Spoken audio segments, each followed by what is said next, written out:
পরের কম্পাউন্ডটাকে চুজ করো। H2S এর পরের কম্পাউন্ডটা কি আছে? ওয়াটার।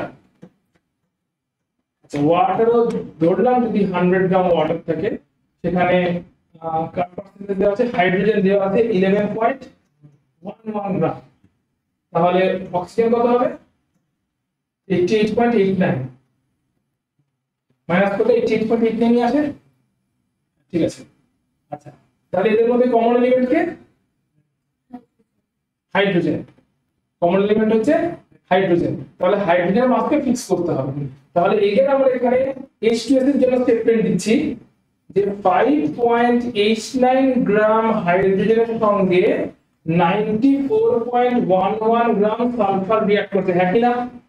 তাহলে 1 গ্রাম হাইড্রোজেনের সঙ্গে কত গ্রাম সালফার রিঅ্যাক্ট করবে?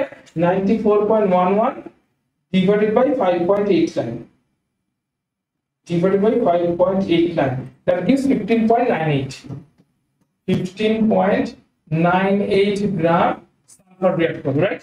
1 গ্রাম হাইড্রোজেনের সঙ্গে। তাহলে হাইড্রোজেনের মাসকে দিলাম কিসে ফিক্স করেছি? 1 গ্রাম।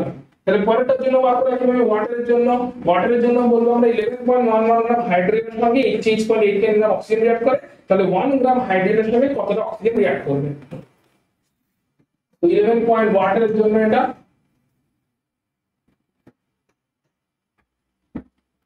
11.11 গ্রাম হাইড্রোজেনের সঙ্গে 88.89 গ্রাম 88.89 গ্রাম অক্সিজেন রিঅ্যাক্ট করে। তাহলে 1 গ্রাম হাইড্রোজেনের সঙ্গে 88.89 divided by 11.11 gram oxygen react করে, that comes roughly 8 gram oxygen react করবে। ক্লিয়ার? হাইড্রোজেনের মাস তাহলে 1 গ্রামে ফিক্সড। আগেরটাতে 1 গ্রাম হাইড্রোজেনের সঙ্গে 15.98 গ্রাম সালফার রিঅ্যাক্ট করেছে। রাফলি এটাকে 16 অ্যাজিউম করতে পারি আমরা, সেটা করব পরে দেখছি। আর পরেরটাতেও দেখছি যে 1 গ্রাম হাইড্রোজেনের সঙ্গে 8 গ্রাম অক্সিজেন রিঅ্যাক্ট করেছে। তাহলে এখন কমন এলিমেন্টটাকে ফিক্স করে দিয়েছি।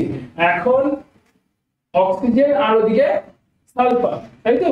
অক্সিজেন আর সালফার যদি রিঅ্যাক্ট করতো, যে সালফার ডাইঅক্সাইড তৈরি করতো, সালফার ডাইঅক্সাইডে সালফার আর অক্সিজেনের কি রেশিও হতো? সালফার ডাইঅক্সাইডে সালফার আর অক্সিজেনের কি রেশিও হতো? 1 গ্রাম হাইড্রোজেনের সঙ্গে 16 গ্রাম আপনি সালফার রিঅ্যাক্ট করেছে।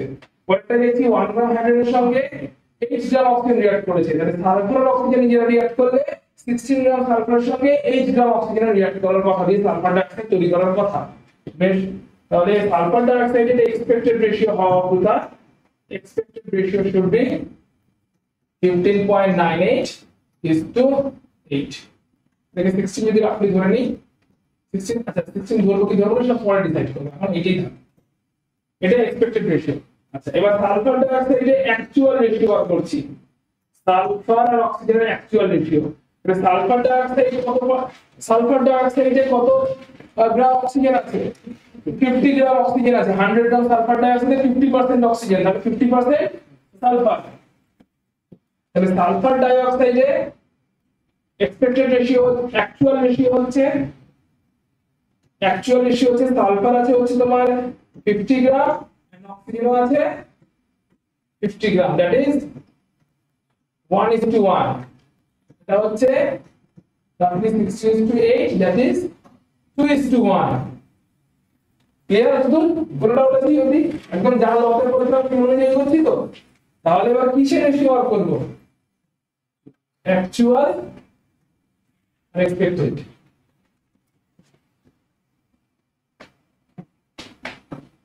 অ্যাকচুয়াল এন্ড এক্সপেক্টেড এর রেশিও যদি বার করি, তাহলে অ্যাকচুয়াল রেশিও কত?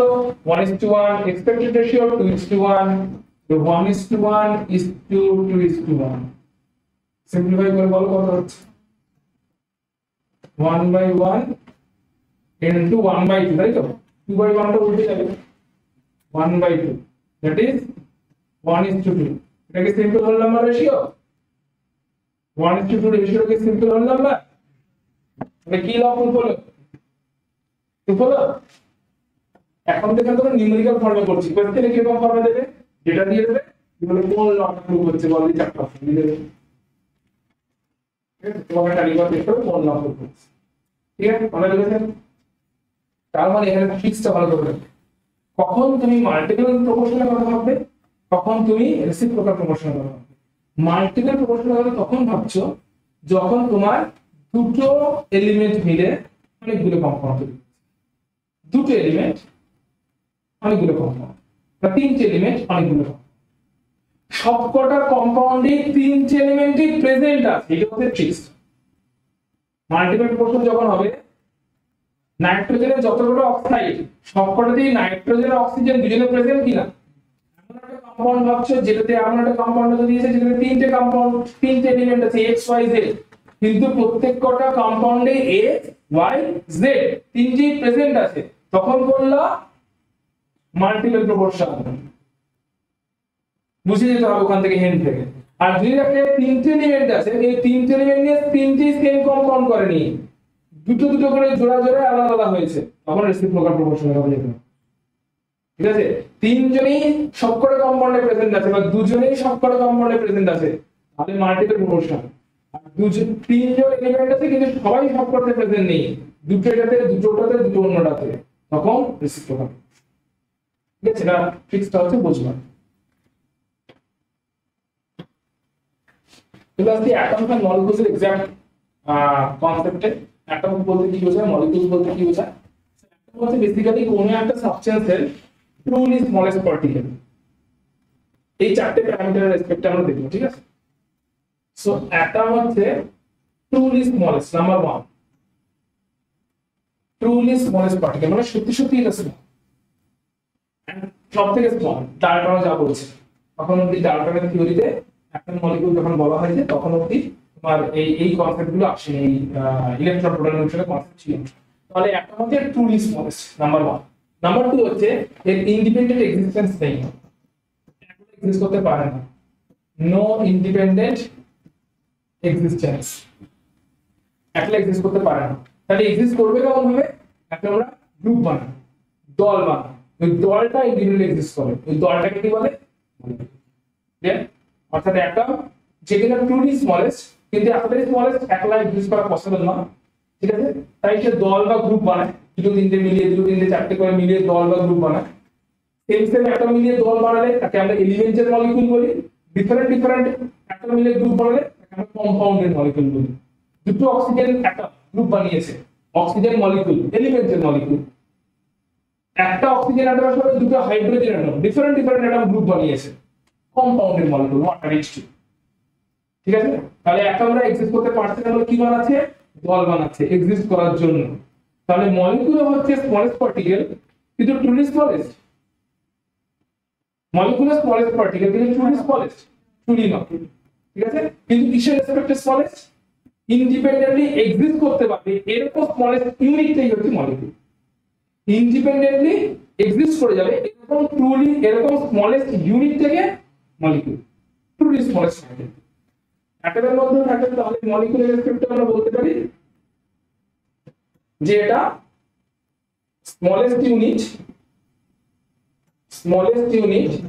With respect to independent existence, independently exist করতে পারে এই রেসপেক্টে, এটা স্মলেস্ট ইউনিট, ওটা ট্রুলি স্মলেস্ট। এর ইন্ডিপেন্ডেন্ট এক্সিস্টেন্স আছে, ওর ইন্ডিপেন্ডেন্ট এক্সিস্টেন্স নেই। দুজনের মধ্যেই contains all properties of the substance, contains all properties. এর মধ্যে ওই সাবস্টেন্সের সমস্ত প্রপার্টি প্রেজেন্ট থাকবে, মলিকিউলের মধ্যে ওই সাবস্টেন্সের সমস্ত প্রপার্টি প্রেজেন্ট থাকবে, কন্টেন্স অল প্রপার্টিজ। পয়েন্টগুলো ক্লিয়ার? 4 নম্বর পয়েন্ট হচ্ছে যে atoms have the unit of chemical reaction, unit of chemical reaction। এই কথার মানে কি? এক্সিস্ট করছে তো মলিকিউল গুলো, তাই না? তাহলে ধরলাম অক্সিজেন মলিকিউল এক্সিস্ট করছে, প্রচুর মলিকিউল এক্সিস্ট করছে যেখানে অক্সিজেন অক্সিজেন ডাবল বন্ড আছে। যখন কেমিক্যাল রিঅ্যাকশন আসছে, তুমি যে কোনো কিছু জ্বালাচ্ছ, বার্ন করছো, অক্সিজেন তো আসবেই কেমিক্যাল রিঅ্যাকশনে, নাক গলানো স্বভাব। তাহলে অক্সিজেন যদি নাক গলাতে আসে, যে কোনো বার্নিং, যখনই কোথাও কিছু জ্বলে অক্সিজেন সবার আগে নাক গলাতে আসে। তো অক্সিজেন যখন নাকটা গলাতে আসে, তখন অক্সিজেনের মাঝে দুটো অ্যাটম আছে, অক্সিজেন কেমন ভাবে নাকটা গলায়? Oxygen molecule as a whole reaction করে না। অক্সিজেন মলিকিউল আগে তাদের মাঝের বন্ডকে ব্রেক করায়, যে দুটো অক্সিজেন সেপারেট অ্যাটম ফর্ম করে, এই অ্যাটম গুলো গিয়ে নাটা।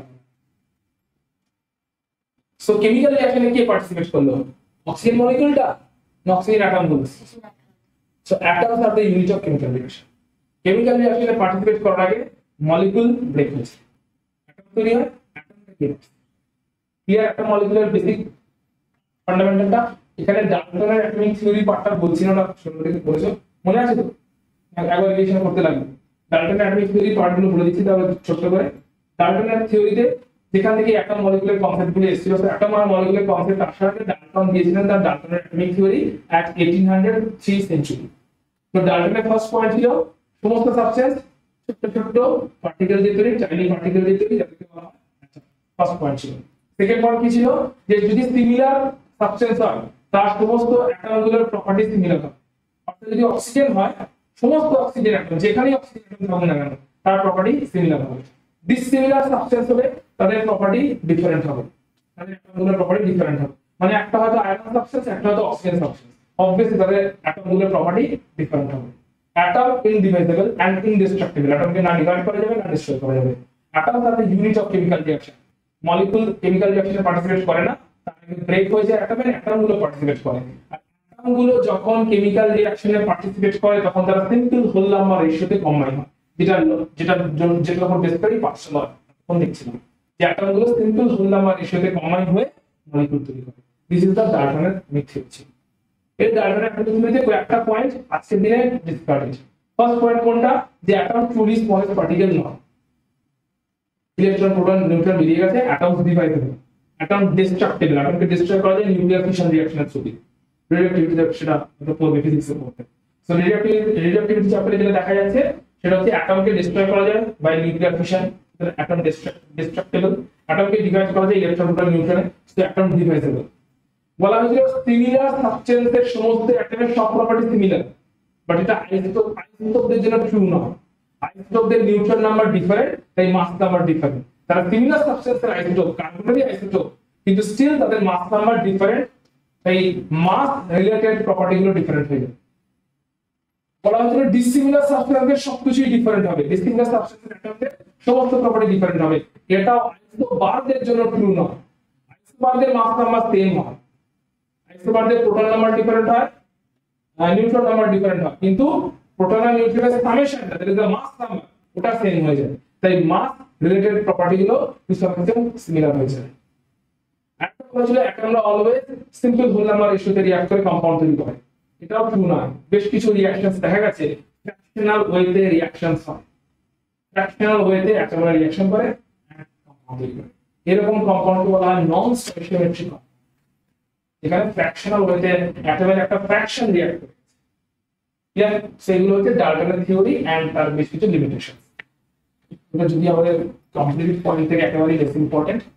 চলে আসছে যেখানে ফার্দার জিনিসটা আছে অ্যাটমিক ওয়েট কাকে বলে। একদম যেহেতু একদমই দেখা যায় না, তাকে তার মাস মেজার করা তো ওই দূরের কথা ছেড়েই দাও, পসিবল না, দেখাই যাচ্ছে না কি মাস মেজার করবে। তো অ্যাটমের জন্য যেটা মেজার করা হয়, অ্যাটমের জন্য কি মেজার করা হয়? Relative heaviness. অর্থাৎ ট্রু মাস তো বার করতে পারছি না, ট্রু মাস আমি জানতে পারছি না কারণ সাইজে খুবই ছোট, তাই বার করছি কি রিলেটিভ হেভিনেস। রিলেটিভ হেভিনেস মানে লাইটেস্ট অ্যাটম হাইড্রোজেনের রেসপেক্টে কোন একটা অ্যাটম কত টাইমস হেভি, এটা কি বলা হয় কি atomic weight. So atomic weight is nothing but the, এটা হচ্ছে relative heaviness. Relative heaviness, absolute mass নয়, রিলেটিভ হেভিনেস। ঠিক যেরকম তুমি কতটা পড়াশোনা করেছো, অ্যাবসলিউট মেজারমেন্ট কে দেবে তোমার মার্কস, তুমি মার্কস কতটা পেয়েছো। কিন্তু তোমার র‍্যাঙ্কিং কি বলে? তোমার রিলেটিভ পজিশন বলে, ফার্স্ট এর রেসপেক্টে বা সেকেন্ড এর রেসপেক্টে পজিশন বলে। তুমি ক্লাসে ফার্স্ট হয়েছো, এরপরও কি তুমি তোমার মার্কস বলতে পারবে এর মধ্যে কত পেয়ে ফার্স্ট হয়েছো? শুধু কোনো একটা কম্পিটিটিভ এক্সামে জানা গেল তুমি টপ র‍্যাঙ্কিং করেছো, কারণ সেই মার্কস র‍্যাঙ্কিংটা দেখে বলতে পারবে? পারবে না। তার মানে তুমি ক্লাসে 100 এর মধ্যে 30 টাও ফার্স্ট হবে, রাইট? কারণ ওটাই হাইয়েস্ট সাকসেস। তুমি ক্লাসে লাস্ট হয়েছো, তোমার রিলেটিভ পজিশন একদম লাস্টে, কেউ কি বলতে পারে তোমার মার্কস কত? এগেইন বলতে পারবে না। তুমি ক্লাসে 95 পেও লাস্ট যদি গোটা ক্লাসই দারুণ পারফর্ম করেছে রাইট। তার মানে তুমি কতটা পড়েছো তার অ্যাবসলিউট মেজারমেন্টটা কি, তার মার্কসটা, কিন্তু তার রিলেটিভ পজিশনটা কেটে র‍্যাঙ্কিংটা। এবার অ্যাবসলিউট মেজারমেন্ট যদি না পাওয়া যায় তখন রিলেটিভ পজিশন নিয়ে র‍্যাঙ্কিং নিয়ে কাজ চালাতে হবে।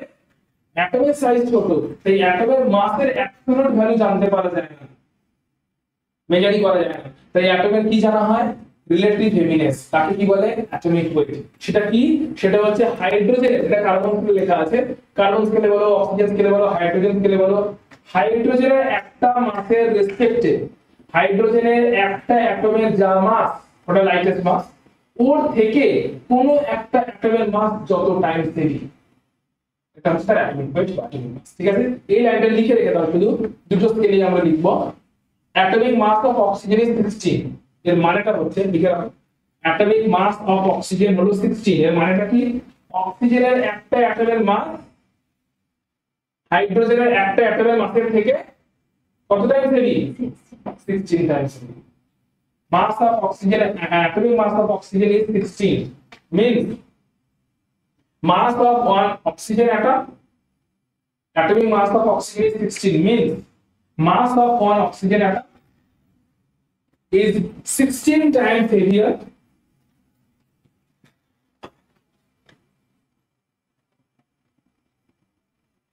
than mass of one hydrogen atom.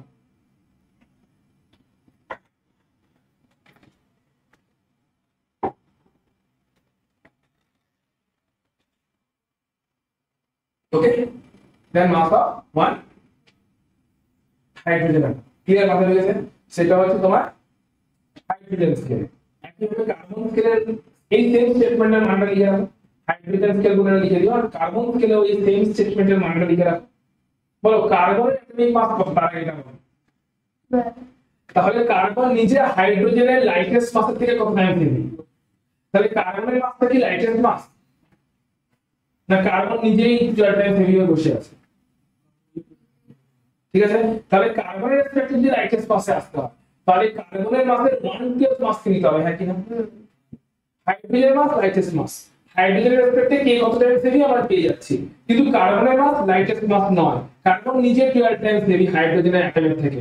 তাই কার্বনের রেসপেক্টে লাইটেস্ট মাসকে কিভাবে মিন করব, কার্বনের মাসের 12 টাইমস 1/12 টাইমস করে নিতে হবে।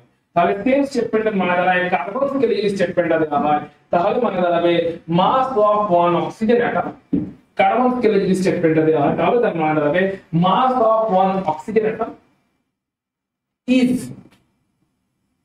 16 times heavy than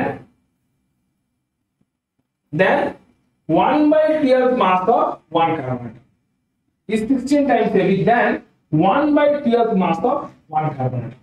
কার্বনের যা মাস আর 1/12 মাসের থেকে 16 টাইম হেভি, কারণ কার্বনের নিজের মাসে 12 টাইম হেভি বসছে।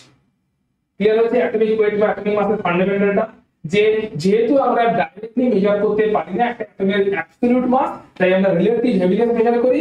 কার রিলেটিভে মেজার করি, হাইড্রোজেনের মাস বা লাইটেস্ট মাস, তার রিলেটিভে কত টাইম হেভি এটা মেজার। সিমিলারলি মলিকিউলার মাসে কি মেজার করব, এই একই ভাবে হাইড্রোজেনের মাস লাইটেস্ট মাস, তার রেসপেক্টে একটা মলিকিউলার মাস কত টাইম হেভি। তাহলে হাইড্রোজেনের লাইটেস্ট মাসের থেকে একটা মলিকিউলার মাস কত টাইম হেভি, সেটা তার মলিকিউলার ওয়েট, মলিকিউলার মাস। একটা অ্যাটমের মাস কত টাইম হেভি, সেটা তার অ্যাটমিক ওয়েট বা অ্যাটমিক মাস। ক্লিয়ার? তাহলে এই স্টেটমেন্টটা একই ভাবে লিখো, molecular weight of oxygen molecule is 32, দুটো স্কেলে লিখে রাখো মলিকিউলার ওয়েট, একই ভাবে লিখে রাখো স্টেটমেন্টটা, তাহলে এটা পরবর্তীকালে কনসেপচুয়ালি সুবিধা হবে। Molecular weight of oxygen is 32, তার মানে হাইড্রোজেন স্কেলে কি লিখবে, mass of one oxygen molecule, mass of one oxygen molecule is কত times heavy, 32 times heavy than hydrogen molecule না atom lightest থাকে, hydrogen molecule টা lightest না hydrogen atom টা lightest, atom টা lightest. So mass of one oxygen molecule is 32 times heavy than mass of one hydrogen atom. Did it clear? হাইড্রোজেনের একটা অ্যাটমের থেকে 32 Times heavy. Carbon স্কেলে লিখলে কি লিখবে? মুখে বলো, লিখতে হবে না, একই রকম ভাবে লিখবে। বলো যে তুমি বলো কার্বন স্কেলে লিখলে কি বলবে? Mass of one oxygen molecule is 32 times heavier than 1/12 mass of atom, সবটা কিন্তু অ্যাটম। দ্যানটা কিন্তু অ্যাটম, দ্যান হাইড্রোজেন অ্যাটম আর than 1/12 mass of one carbon atom. Clear? তো অক্সিজেন কিন্তু O2 বলছি। অক্সিজেন মলিকিউল মানে O2 এর কথা বলা হচ্ছে, অক্সিজেন অ্যাটম মানে O এর কথা বলা হচ্ছে।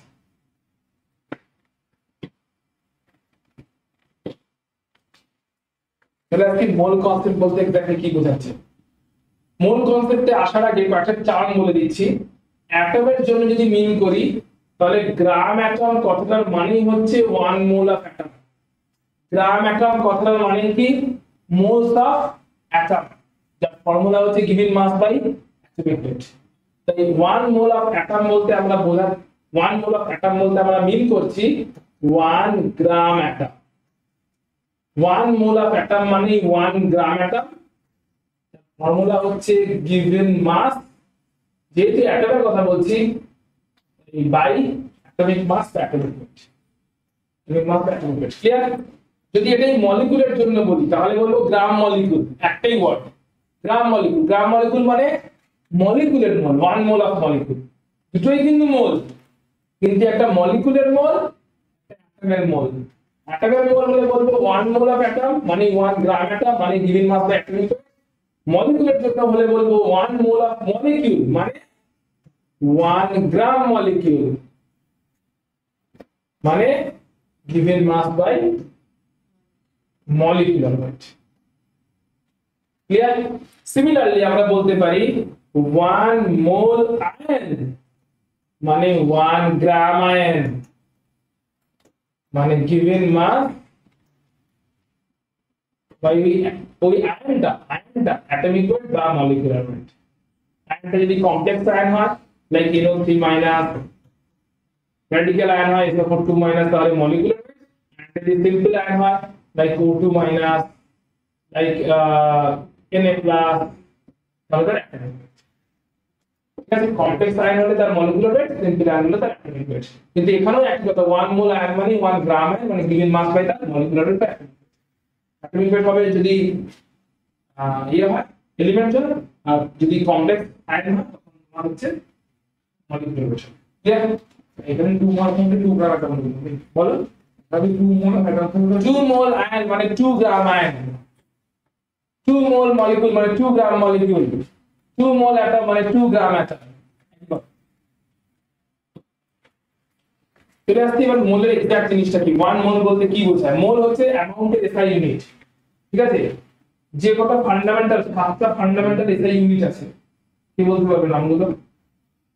7টা ফান্ডামেন্টাল SI ইউনিট আছে। 7টা ফান্ডামেন্টাল প্যারামিটার, একটা হচ্ছে মাস তার SI ইউনিট kg, সেকেন্ড হচ্ছে ডিসটেন্স বা লেংথ তার SI ইউনিট মিটার, আর হচ্ছে টেম্পারেচার তার SI ইউনিট কেলভিন, তারপরে সলিড অ্যাঙ্গেল কোন ফান্ডামেন্টাল প্যারামিটার ডিরাইভড ইউনিট হলো। আর কি তিনটে হয়েছে? টাইম, ভেরি গুড, তার SI ইউনিট থেকে চারটে। একটা হচ্ছে অ্যামাউন্ট অফ সাবস্টেন্স তার SI ইউনিট মোল, একটা হচ্ছে ইলেকট্রিক কারেন্ট তার SI ইউনিট অ্যাম্পিয়ার, একটা কি আছে লুমিনাস ইন্টেন্সিটি যার SI ইউনিট ক্যান্ডেলা। ঠিক আছে? এই 7টা ফান্ডামেন্টাল প্যারামিটার আছে, তাদের SI ইউনিট গুলো আছে। তাহলে মোল কিসের SI ইউনিট? মোল হচ্ছে অ্যামাউন্ট অফ সাবস্টেন্স। আমরা ইউজুয়ালি অ্যামাউন্ট অফ সাবস্টেন্স কে ইউজুয়ালি আমরা মাস দিয়ে বুঝিয়ে থাকি, মোল দিয়ে ইউজুয়ালি বোঝাই না। কিন্তু মাস যখন অনেক বড় হয়ে যায় তখন আমাদের মোলে আসতে, আমি দোকানে গিয়ে অবভিয়াসলি বলবো না 1 মোল, আমি 1 কেজি দিয়ে থাকবো, 1 কুইন্টালে যাবো, 1 মেট্রিক চালে যাবো, তো যেটা থাকবে সেটা মেজারেবল। কিন্তু খুব ছোট সাবস্টেন্স, আলু হচ্ছে বড় সাবস্টেন্স, ম্যাক্রোস্কোপিক সাবস্টেন্স। কিন্তু আমি ছোট সাবস্টেন্সের জন্য যখন বলবো, ইলেকট্রন প্রোটন অ্যাটম লেভেল বলবো, তখন যদি ওই সেম অ্যামাউন্টটাকে মাসে বলতে হতো অনেক হিউজ যেটা, যেটাকে মোলে কনভার্ট করে, যে অ্যামাউন্ট মানে কতটা, হাউ মাচ, দ্যাট ইজ মোল, তার SI ইউনিট। সে মোল বলতে কি বোঝায়? এই তিনটে ডাইমেনশন আছে, ভালো করে দেখে নেবে 1 মোল সাবস্টেন্স তিনটে ডাইমেনশন থেকে একটা থেকে অন্যটা কনভার্ট করা যায় 1 মোল এর সাবস্টেন্স বলতে কি বোঝায় ফার্স্টে চলে আসছে মাস ডাইমেনশনে যেটা কিনা সবথেকে ঝামেলার ডাইমেনশন 1 মোল সাবস্টেন্সের মাস বলতে কি বোঝায় 1 মোল এই সাবস্টেন্সের মাস এখানে যা কনফিউশন হবে জিজ্ঞেস করে নেবে 1 মোল সাবস্টেন্সের মাস যদি এটা অ্যাটমের জন্য হয় বা যদি এটা মলিকিউলের জন্য হয় আপনার মাঝখানে ড্র করুন 1 মোল অ্যাটমের মাস মানে ওই অ্যাটমটার যে অ্যাটমিক ওয়েট তার পাশে গ্রাম লিখে দিলে যা পাওয়া যায় সেটাই হচ্ছে 1 মোল অ্যাটমের মাস 1 মোল মলিকিউলের মাস ওই সাবস্টেন্সের যা মলিকিউলার ওয়েট তার পাশে গ্রাম লিখে দিলে যা হয় সেটাই হচ্ছে ওই সাবস্টেন্সের ওই মলিকিউলটার 1 মোলের মাস তাহলে 1 মোল অ্যাটমের মাস মানে হচ্ছে অ্যাটমিক ওয়েটের পাশে গ্রাম 1 মোল মলিকিউলার মাস মানে হচ্ছে মলিকিউলার ওয়েটের পাশে গ্রাম ক্লিয়ার 1 মোলে চলে আসছে এবার পার্টিকেল ডাইমেনশন 1 মোল সাবস্টেন্সে কতগুলো পার্টিকেল থাকে 1 মোল সাবস্টেন্সে অ্যাভোগাড্রো নাম্বার অফ পার্টিকেল থাকে যেটাকে রিপ্রেজেন্ট করা হয় 6.023 into 10 to the power 23 Avogadro number এটাকে রিপ্রেজেন্ট করা হয় NAD নাম্বার অফ অ্যাভোগাড্রো এতগুলো পার্টিকেল থাকে 1 মোল আয়নে কতগুলো আয়ন আছে এতগুলো আয়ন আছে 1 মোল যে কোনো অ্যাটমে 1 মোল অ্যাটমে কতগুলো অ্যাটম থাকবে এতগুলো অ্যাটম থাকবে 1 মোল মলিকিউলে কতগুলো মলিকিউল থাকবে এতগুলো মলিকিউল থাকবে 1 মোল ইলেকট্রন মানে কতগুলো ইলেকট্রন এতগুলো ইলেকট্রন 1 মোল এনিথিং মানে এতগুলো নাম্বার থার্ড ডাইমেনশনটা হচ্ছে ভলিউম ডাইমেনশন যেটা applicable only for gases at STP gases at STP volume dimension 1 mole যে কোনো গ্যাসের ভলিউম ফিক্সড 22.4 লিটার 1 মোল যে কোনো গ্যাসের ভলিউম ফিক্সড 22.4 লিটার 1 মোল যে কোনো গ্যাসের ভলিউম হচ্ছে ফিক্সড এটা হচ্ছে 22.4 litre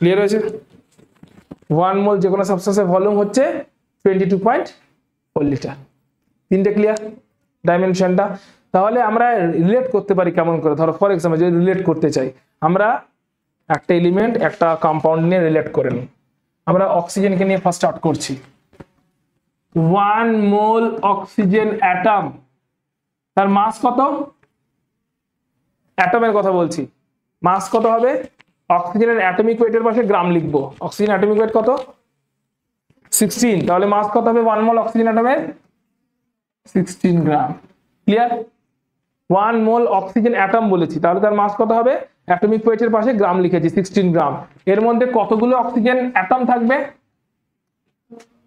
Avogadro number of oxygen atom থাকবে 6.023 ইনটু 10 টু দি পাওয়ার 23 এতগুলো অক্সিজেন অ্যাটম থাকবে ক্লিয়ার মাথায় ঢুকেছে ভেরি গুড চলে আসি মলিকিউলে এবার 1 মোল oxygen molecule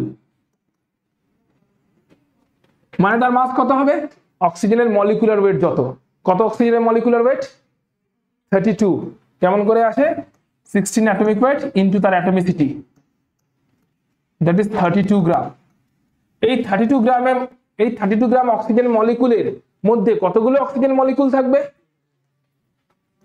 2 into n amount of কি থাকবে অক্সিজেন মলিকিউল থাকবে মানে কতগুলো অক্সিজেন অ্যাটম থাকবে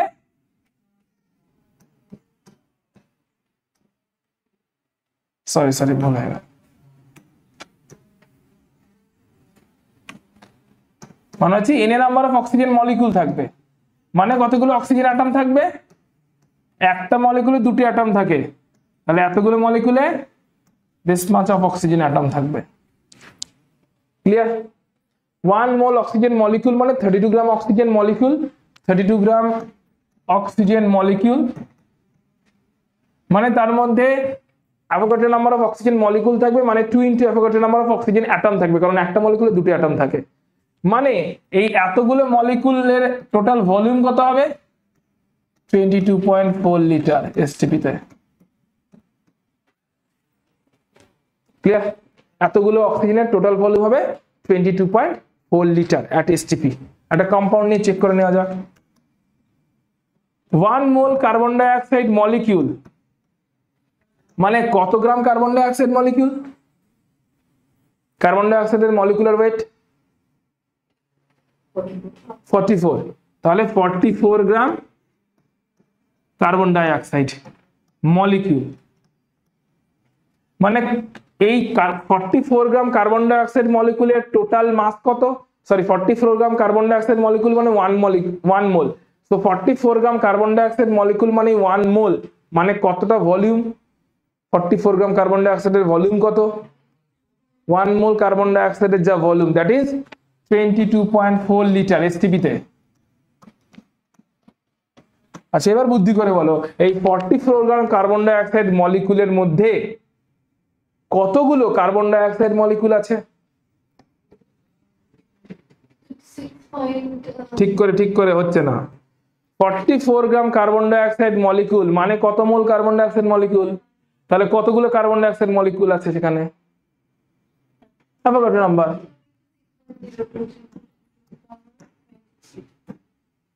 Avogadro number of carbon dioxide molecule আছে। আচ্ছা এবারে তাহলে বুদ্ধি করে বলো কতগুলো কার্বন অ্যাটম আছে? 1 মোল কার্বন ডাই অক্সাইডে কার্বন অ্যাটম কতগুলো আছে? 1 মোল কার্বন ডাই অক্সাইডে কার্বন অ্যাটম কতগুলো আছে? একটা কার্বন ডাই অক্সাইড মলিকুলে কতগুলো carbon atom? 1 mole carbon die oxide মানে কতগুলো কার্বন ডাই অক্সাইড? Na। তাহলে বলো 1 মোল কার্বন ডাই অক্সাইডে কতগুলো কার্বন অ্যাটম? একটা মলিকুলে একটা অ্যাটম, তাহলে 1 মোল কার্বন ডাই অক্সাইডে 1 mole carbon atom. 1 mole carbon ডাই অক্সাইডে কতগুলো oxygen atom? 2 mole oxygen atom, দুটো নয় 2 মোল, মানে 2 into Avogadro number of oxygen atom. এর মানেই হচ্ছে এর মধ্যেই আছে 1 mole carbon atom and 2 mole oxygen atom. বলতে পারি তো? হ্যাঁ বলতে পারি তো? ক্লিয়ার? যদি এটা বুঝে গিয়ে থাকো তাহলে এক্ষুনি একটা নিউমেরিক্যাল করবো। কার্বন ডাই অক্সাইডে কার্বনের পার্সেন্টেজ অফ মাস, অক্সিজেনের পার্সেন্টেজ অফ মাস বার করতে হবে, পার্সেন্টেজ মাস ক্যালকুলেশন প্রচুর আসে নিউমেরিক্যালটা। কার্বন ডাই অক্সাইড মলিকুলটা দিয়ে দেখিয়ে দিচ্ছি, easy molecule. So percentage of mass calculation.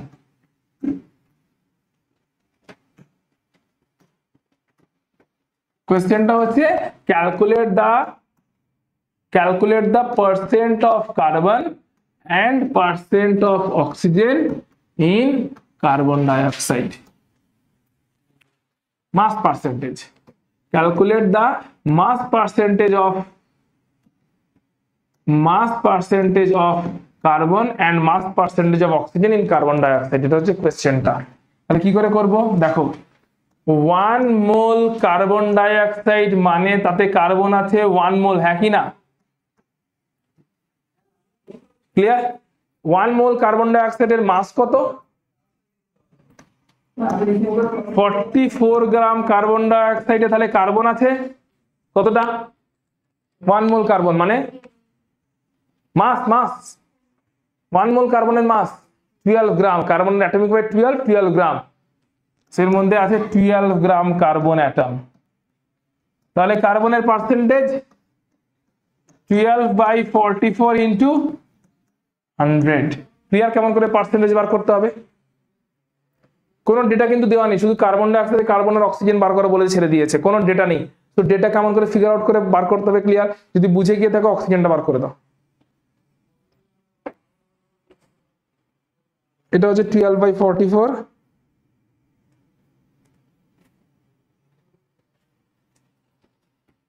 Into 100 করলে আসে 27.27। একটা তো 100 মাইনাস করে দিতে পারো, এটা ইজি ব্যাপার, বাট এইভাবে বার করে দাও। এটাই ইকুয়াল টু লিখতে পারি আমি 2 মোল অফ অক্সিজেন, হ্যাঁ কি না?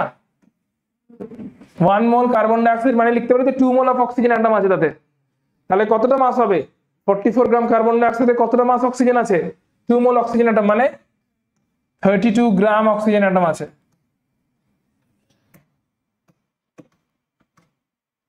32 গ্রাম অক্সিজেন আছে, মানে পার্সেন্টেজ কত হবে 32 বাই, ভেরি গুড, শিখে গেছে সমস্ত সব। কি আর দিয়ে শেখা যাচ্ছে তো, পড়া যাবে তো এবারে? হ্যাঁ, গুড, 72.73%। দেখো 100 থেকে মাইনাস করলে ওটাই আসতো, 100 থেকে মাইনাসও করতে পারতে, বাট এরকম করে করতে পারবে, ঠিক আছে, ভেরি গুড। চলে আসছি এবার molecular weight calculation. Molecular weight ক্যালকুলেশনের নর্মাল যে মেথডটা আমরা জানি, সেই মেথড থেকে H2SO4 আর অ্যামোনিয়া দুজনের মলিকুলার ওয়েটটা বার করে দাও। H2SO4 অ্যামোনিয়া গ্লুকোজ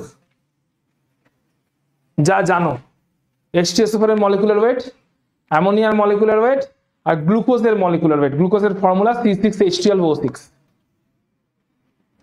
C6H12O6 গ্লুকোজের ফর্মুলা। ফটাফট বার করো, টাইম দেবো না বেশি, 30 second time starts now. Fast calculation করতে হবে, 30 সেকেন্ড। তিনটে একসাথে করে আমাকে আনসার করবে। 10 সেকেন্ড ওভার।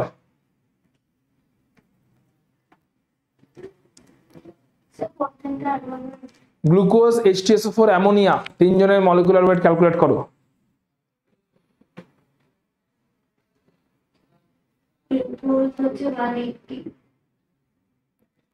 25 second over.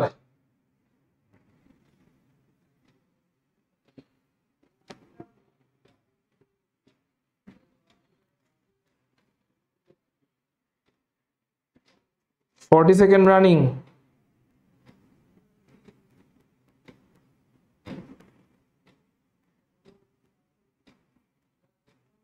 কারোর হয়ে গেলে বলবে যে হয়ে গেছে, হয়ে গেছে, ওকে। তোমার 45 সেকেন্ডস হয়েছে, 1 মিনিট হয়েছে, হয়েছে সমাজিদা, 1 মিনিট। আর যা তাড়াতাড়ি, টাইমই তো নেই এক্সাম হলে। 720, 3 ঘন্টা।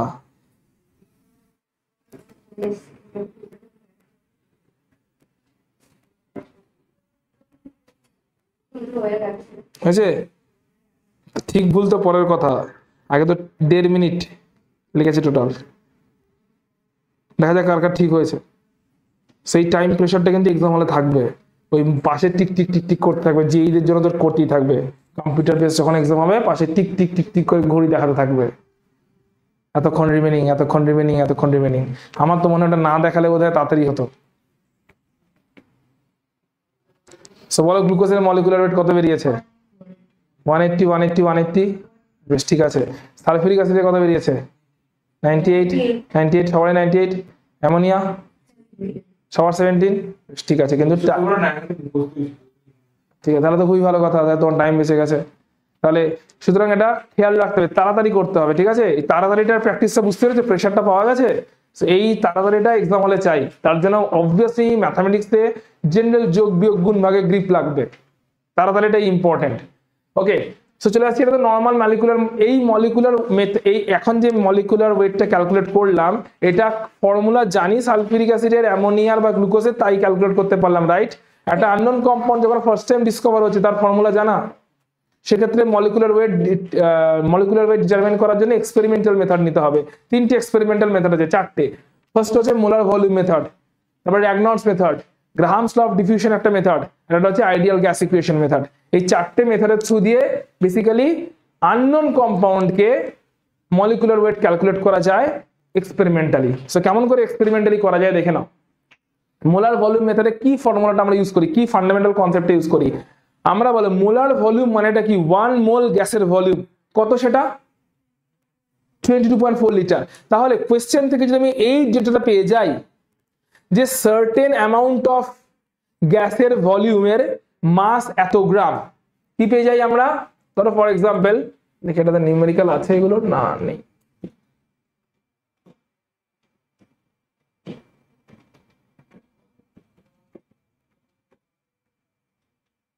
ইকুইভ্যালেন্ট পেটে চলে যাচ্ছি। দেখো ফর এক্সাম্পল কেমন করে করছি, মোলার ভলিউম মেথডে। মোলার ভলিউম মেথড ক্যালকুলেট কেমন করে করা, ফর্মুলাটা দেখে নাও। ফর্মুলাটা কেমন করে আসছে দেখিয়ে দিচ্ছি। যেরকম ভাবে ফর্মুলাটা ডিরাইভ করবে এখন, ওইভাবেই অঙ্কতে ডেটা পুট করতে হবে নিউমেরিক্যালে। সো ফর্মুলাটা হচ্ছে molecular weight is equal to mass of the gas জানতে হবে কোন ইউনিটে, গ্রাম ইউনিটে, mass of the gas gram divided by volume of the gas ml. আর এই ভলিউমটা জানে এসটিপি তে ভলিউম হয়।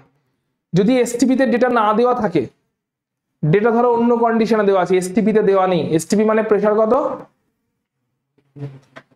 এসটিপি মানে প্রেসার হচ্ছে 760 মিলিমিটার অফ মার্কারি প্রেসার বা 76 সেন্টিমিটার অফ মার্কারি প্রেসার, যেটাকে বেসিক্যালি আমরা জানি 1 অ্যাটমসফিয়ার প্রেসার। এসটিপি তে টেম্পারেচার কত 273 কেলভিন। তাহলে এসটিপি তে ভলিউম V2 বার করতে হবে। কোথা থেকে বার করব, এই ইকুয়েশনটা থেকে, ইকুয়েশন অফ স্টেট। ক্লিয়ার কোন ইকুয়েশনটা ইউজ করতে চলেছি, তাহলে ইকুয়েশন অফ স্টেট ইউজ করব। P1 দেওয়া থাকবে, কোশ্চেনে কি কি দেওয়া থাকবে বুঝে নাও। P1 দেওয়া থাকবে যেটা এসটিপি নয়, অন্য কোনো প্রেসার। V1 দেওয়া থাকবে যেটা এসটিপির ভলিউম নয়, ওই P1 প্রেসারের ভলিউম। আর T1 ও দেওয়া থাকবে যেটা এসটিপির টেম্পারেচার নয়, অন্য কোনো টেম্পারেচার। তাহলে P1 V1 T1 given, P2 কত এসটিপির ভ্যালু, T2 কত এসটিপির ভ্যালু। তাহলে এসটিপি তে ভলিউম V2 বেরোবে। P1 V1 T1 given, P2 T2 হচ্ছে এসটিপির ভ্যালু, মনে রাখতে হবে। তাহলে ভলিউম V2 বেরিয়ে যাবে। ওই ভলিউম V2 টাই হচ্ছে ডিনোমিনেটরে পুট হচ্ছে। এসটিপির ভলিউম V2, এসটিপি তে ভলিউম কত V2, এটা ডিনোমিনেটরে পুট হচ্ছে। ক্লিয়ার।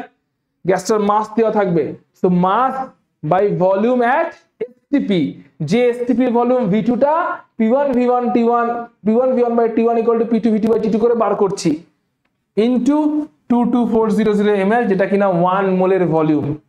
এই যে ভ্যালুটা আসবে that is the molecular weight. Clear, মাথায় ঢুকেছে? যখন নিউমেরিক্যাল করব থরলি দেখে নেবো কেমন করে প্রবলেমটা হচ্ছে। এখন বেসিক ব্যাপারটা মাথায় ঢুকেছে কিনা বলো। P1 V1 T1 এটা কি এসটিপি কন্ডিশন, অন্য কোনো কন্ডিশনে দেওয়া আছে? P2 T2 এসটিপি কন্ডিশনে আমাকে ডেটা বার করে নিতে হবে, V2 টা বার করতে হবে। তাহলে এসটিপি তে V2 পেয়ে গেলাম, এবারে মাস বাই এসটিপির V2 এর volume into 22400, that gives the molecular weight. This is the molar volume method. পরের মেথডে চলে আসছি, র্যাগনল্ডস মেথড। এখানে মলিকুলার ওয়েট বলছে 2 ইনটু ভেপার ডেনসিটি, যেখানে ভেপার ডেনসিটি কেমন করে বেরোয়? ভেপার ডেনসিটি হচ্ছে একটা রেশিও, কার রেশিও, যে ভেপার ডেনসিটি হচ্ছে 1 লিটার গ্যাসের mass divided by 1 litre, same volume বলেছে, 1 লিটার হাইড্রোজেন গ্যাসের মাস। 1 লিটার এনি গ্যাসের mass divided by 1 litre hydrogen গ্যাসের মাস। এটা 1 লিটার না হয় অন্য ভলিউমে হতে পারতো, কিন্তু সেটা সেম ভলিউম হতে হবে। মানে 100 ml এনি গ্যাসের mass divided by 100 ml hydrogen গ্যাসের মাস। এটা 500 ml হতে পারতো, 500 ml এনি গ্যাসের mass divided by 500 ml hydrogen গ্যাসের মাস। এই পুরোটাতে যেটা মনে রাখতে হবে যে যেটা 1 লিটার হাইড্রোজেন গ্যাসের মাসটা কত, এইটা মনে রাখতে হবে। 1 লিটার হাইড্রোজেন গ্যাসের মাস এট এসটিপি হচ্ছে দিস ওয়ান। ক্লিয়ার? তাহলে ডিনোমিনেটরে যদি 1 লিটার হাইড্রোজেন গ্যাসের মাস পুট করে, এটা পুট করবে, আর নিউমারেটরে পুট করতে হবে 1 লিটার অন্য গ্যাসটার মাস কত, গিভেন গ্যাসটার মাস কত। এবার 1 লিটার গিভেন গ্যাসের মাস তোমাকে ডাইরেক্টলি দেওয়া থাকতে পারে, তোমাকে ইনডাইরেক্টলি দেওয়া থাকতে পারে, যে 500 ml একটা গ্যাসের মাস 2 গ্রাম, কথার কথা বলছি, 500 ml একটা গ্যাসের মাস 2 গ্রাম। তাহলে 1 লিটার গ্যাসটার মাস কত? 500 ml এর মাস 2 গ্রাম, তাহলে 1 লিটারের মাস 4 গ্রাম। তাহলে 4 ডিভাইডেড বাই এটা, এটা হচ্ছে ভেপার ডেনসিটি। ক্লিয়ার? তোমার দিয়েছে 250 সিসি একটা গ্যাসের মাস 10 গ্রাম, তাহলে 1 লিটার গ্যাসটার মাস কত? 250 into 4, সরি 10 into 4, দিস 40 গ্রাম। বুঝতে পারছিস শুধাংশু? তাহলে 1 লিটার গ্যাসের মাসটা বার করতে হবে, ডাইরেক্টলি দেওয়া থাকতে পারে, না হলে এরকম ভাবে দেওয়া থাকতে পারে যে 250 এর মাস এত, 500 ml এর মাস এত, সেখান থেকে 1 লিটারের মাস বার করতে হবে, ডিভাইডেড বাই 1 লিটার হাইড্রোজেনের মাস যেটা 0.09 গ্রাম পুট করতে হবে, that gives the vapour density into 2 করতে হবে, that gives the molecular wait. Third পয়েন্টে চলে আসি, থার্ড মেথডে। ফর্মুলাগুলো লিখে রাখছো তো? ভেপার ডেনসিটি ফর্মুলাটা শর্টে লিখে রাখো। দেখো, vapour density is equal two mass of 1 liter gas at STP by mass of 1 liter hydrogen gas at STP, যেটা হচ্ছে 0.09 গ্রাম। mass of 1 liter gas at STP divided by mass of 1 liter hydrogen gas at STP is equal to 0.09 গ্রাম। ডিনোমিনেটরটা হচ্ছে 0.09 গ্রাম। মুখস্থ রাখতে হবে এটা, ঠিক আছে? চলো next method, Graham's law of diffusion. এই মেথডটা কি বলছে? গ্রাহামস লটা বলছে রেট অফ ডিফিউশন, কোন একটা গ্যাসের ডিফিউশনের রেট তার ডেনসিটি রুট ওভারের সঙ্গে ইনভার্সলি প্রপোর্শনাল। অবভিয়াসলি যদি মোটা গ্যাস হয়, মোটা লোক হয়, সে আস্তেই ডিফিউজ করবে, স্লোলি ডিফিউজ করবে, রাইট? আর পাতলা গ্যাস হলে সে শুরুত শুরুত করে ফাস্টার ডিফিউজ করবে। ক্লিয়ার? সুতরাং rate of diffusion density square রুটের সঙ্গে ইনভার্সলি প্রপোর্শনাল। তাহলে কি আমরা বলতে পারি rate of first gas by rate of second gas is equal to root over of density of second gas by density of first gas, বলতে পারি? আচ্ছা, ডেনসিটি আবার প্রপোর্শনাল মলিকুলার ওয়েটের সঙ্গে। ডেনসিটি যত বেশি, মলিকুলার ওয়েট ততই বেশি। যার যত ওজন বেশি তার তত ডেনসিটি বেশি। ক্লিয়ার? তাহলে মলিকুলার ওয়েট আর ডেনসিটি আবার ডাইরেক্টলি প্রপোর্শনাল। তাহলে কি দিবাংশে আমরা এটা বলতে পারি is equal to molecular weight of 2 by molecular weight of 1। ডেনসিটির জায়গায় মলিকুলার ওয়েট পুট করেছি। এবারে কোশ্চেনে কি ডেটা দেওয়া থাকবে দেখো। আবার আরটা কি, আরটা ভালো করে দেখে নাও। আর হচ্ছে কতটা ভলিউম ডিফিউজ করে কতটা টাইমে, এটা হচ্ছে রেট অফ দ্য ডিফিউশন। আর কি কতটা ভলিউম ডিফিউজ করে কতটা টাইমে, এটা হচ্ছে রেট অফ ডিফিউশন। তাহলে ফাইনালি কি আসছে R1 মানে গ্যাস 1 এর কতটা ভলিউম ডিফিউজ করছে কতটা টাইমে বাই গ্যাস 2 এর কতটা ভলিউম ডিফিউজ করছে কতটা টাইমে। ক্লিয়ার? R1 আর R2। R1 হচ্ছে গ্যাস 1 এর ভলিউম কতটা ডিফিউজ করছে কতটা টাইমে, ওটা তার রেট, ডিভাইডেড বাই R2 হচ্ছে গ্যাস 3 এর ভলিউম কতটা ডিফিউজ করছে কতটা টাইম, এটা R2 গ্যাস 2 এর rate, is equal to root over of molecular weight 2 by molecular weight 1। কি কি দেওয়া থাকবে এখানে? গ্যাস ফার্স্ট গ্যাসের কতটা ভলিউম ডিফিউজ করছে কতটা টাইমে গিভেন থাকবে, সেকেন্ড গ্যাসের কতটা ভলিউম ডিফিউজ করছে কতটা টাইমে গিভেন থাকবে, কোন একটা গ্যাসের মলিকুলার ওয়েট গিভেন থাকবে, অন্য গ্যাসের মলিকুলার ওয়েট এখান থেকে বের হবে। ক্লিয়ার? এই স্কয়ারটাকে তুলবে কি করে? স্কয়ার রুটটাকে দু সাইডে বোথ সাইডে স্কয়ার করে দেবে, স্কয়ার রুটে উঠে যাবে। ঠিক আছে? আচ্ছা, এবার বুদ্ধি করে বলো, কোন একটা কোশ্চেনে টাইমটা বলে দেয়নি, বলেছে কোন একটা গ্যাসে 100 ml যে টাইমে ডিফিউজ করে অন্য একটা গ্যাসের 200 ml সেম টাইমে ডিফিউজ করে, এরকম বলে দিয়েছে। সো টিটি ক্যান্সেল হয়ে যাবে। ক্লিয়ার? কেসগুলো ক্লিয়ার? সেকেন্ড কেস বলছে কোন একটা গ্যাসের যে ভলিউম 5 সেকেন্ডে ডিফিউজ করে অন্য একটা গ্যাসের সেম ভলিউম 10 সেকেন্ডে ডিফিউজ করে, ভিভি কেটে যাবে। ক্লিয়ার? এখানে সেকেন্ডস গুলো পুট করবে। সো কেসগুলো ক্লিয়ার হচ্ছে? Very good. এখান থেকে মলিকুলার ওয়েট যে কোনো একটা আননোন মলিকুলার ওয়েটটা এখান থেকে ক্যালকুলেট করতে পারবে, যেটা দেওয়া থাকবে অন্যটা বেরিয়ে যাবে। মাথায় ঢুকেছে? সো নিউমেরিক্যাল গুলো যখন করবো নেক্সট ক্লাসে আমরা নিউমেরিক্যাল করবো এগুলোর উপরে, তখন ক্লিয়ার হয়ে যাবে। এমসিকিউ করবো, নিউমেরিক্যাল করবো। ঠিক আছে? চলে আসি আইডিয়াল গ্যাস ইকুয়েশনটা কি? আইডিয়াল গ্যাস ইকুয়েশন হচ্ছে PV ইকুয়াল টু nRT, যেখানে Pটা কি প্রেশার অফ দ্য গ্যাস, Vটা ভলিউম অফ দ্য গ্যাস, Nটা mole number of the gas, আর ইউনিভার্সাল গ্যাস কনস্ট্যান্ট তার ভ্যালু কত? 0.082 লিটার। আর কি ভ্যালু আছে?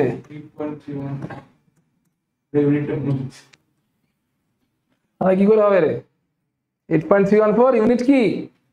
3টে 12 এর বাচ্চা বসে আছে, বলো। এটা তো লিটার অ্যাটমসফিয়ার ইউনিট, ঠিক আছে। লিটার অ্যাটমসফিয়ারটা ফুল ইউনিট হয়নি, litre atmosphere mole inverse kelvin inverse, সেগুলো কে বলবে? হ্যাঁ, লিটার অ্যাটমসফিয়ারটা তো তার প্রেসার ভলিউমটা হলো, তার মোল আর কেলভিন কে থাকবে না। So mole inverse kelvin inverse, এটা কি joule, mole inverse kelvin inverse. আর কি আছে? 8.314 ইনটু 10 টু দি পাওয়ার 7 আর মোল ইনভার্স কেলভিন ইনভার্স। ঠিক আছে? সেগুলো 4 এর ভ্যালু। P pressure, V temperature, V volume, আর ইউনিভার্সাল গ্যাস কনস্ট্যান্ট, T হচ্ছে টেম্পারেচার কোন স্কেলে? কেলভিন স্কেলে, N হচ্ছে মোল। আচ্ছা, এবার মোল ইকুয়াল টু কি বলতো? একটু আগে ফর্মুলা ছিল গিভেন মাস বাই এই মলিকুলার ওয়েট।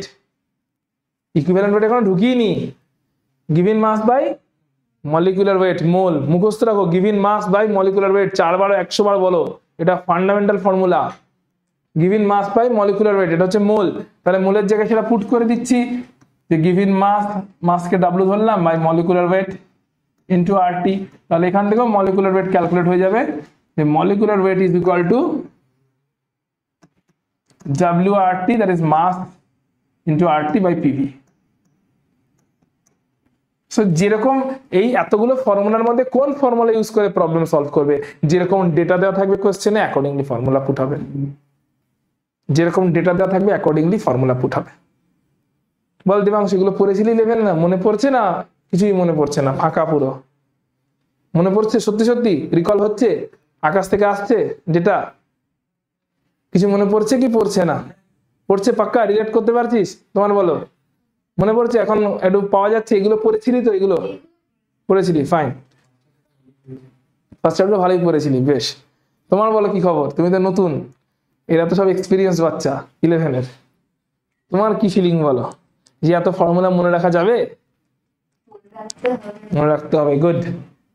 যাবে কি যাবে না ওটা কোশ্চেনই নয়, কোশ্চেনটা কি রাখতে হবে, ঠিক আছে? যাবে কি যাবে না কোশ্চেন করা মানে একটা অপশন চলে আসে, যেন যাবে না বলারও অপশন আছে একটা, ওই অপশনটাই মন থেকে বাদ দিয়ে দিতে হবে, যাবে না বলার অপশনই নেই, করতে হবে, হবে মানে তো হবে, যে কোনো ভাবে হোক হবে, ঠিক আছে? সো মাথাকে সবসময় প্রসেস করাবে কিভাবে হবে, হবে না পয়েন্টটা মাথাতে আসতেই দেবে না, আসবে চেষ্টা করবে কিভাবে হবে এখানে ফিগার আউট করতে, যে কিভাবে হবে, কিভাবে হবে, ঠিক আছে? এটা এটা এটা মাথায় ফিগার আউট করার চেষ্টা করবে।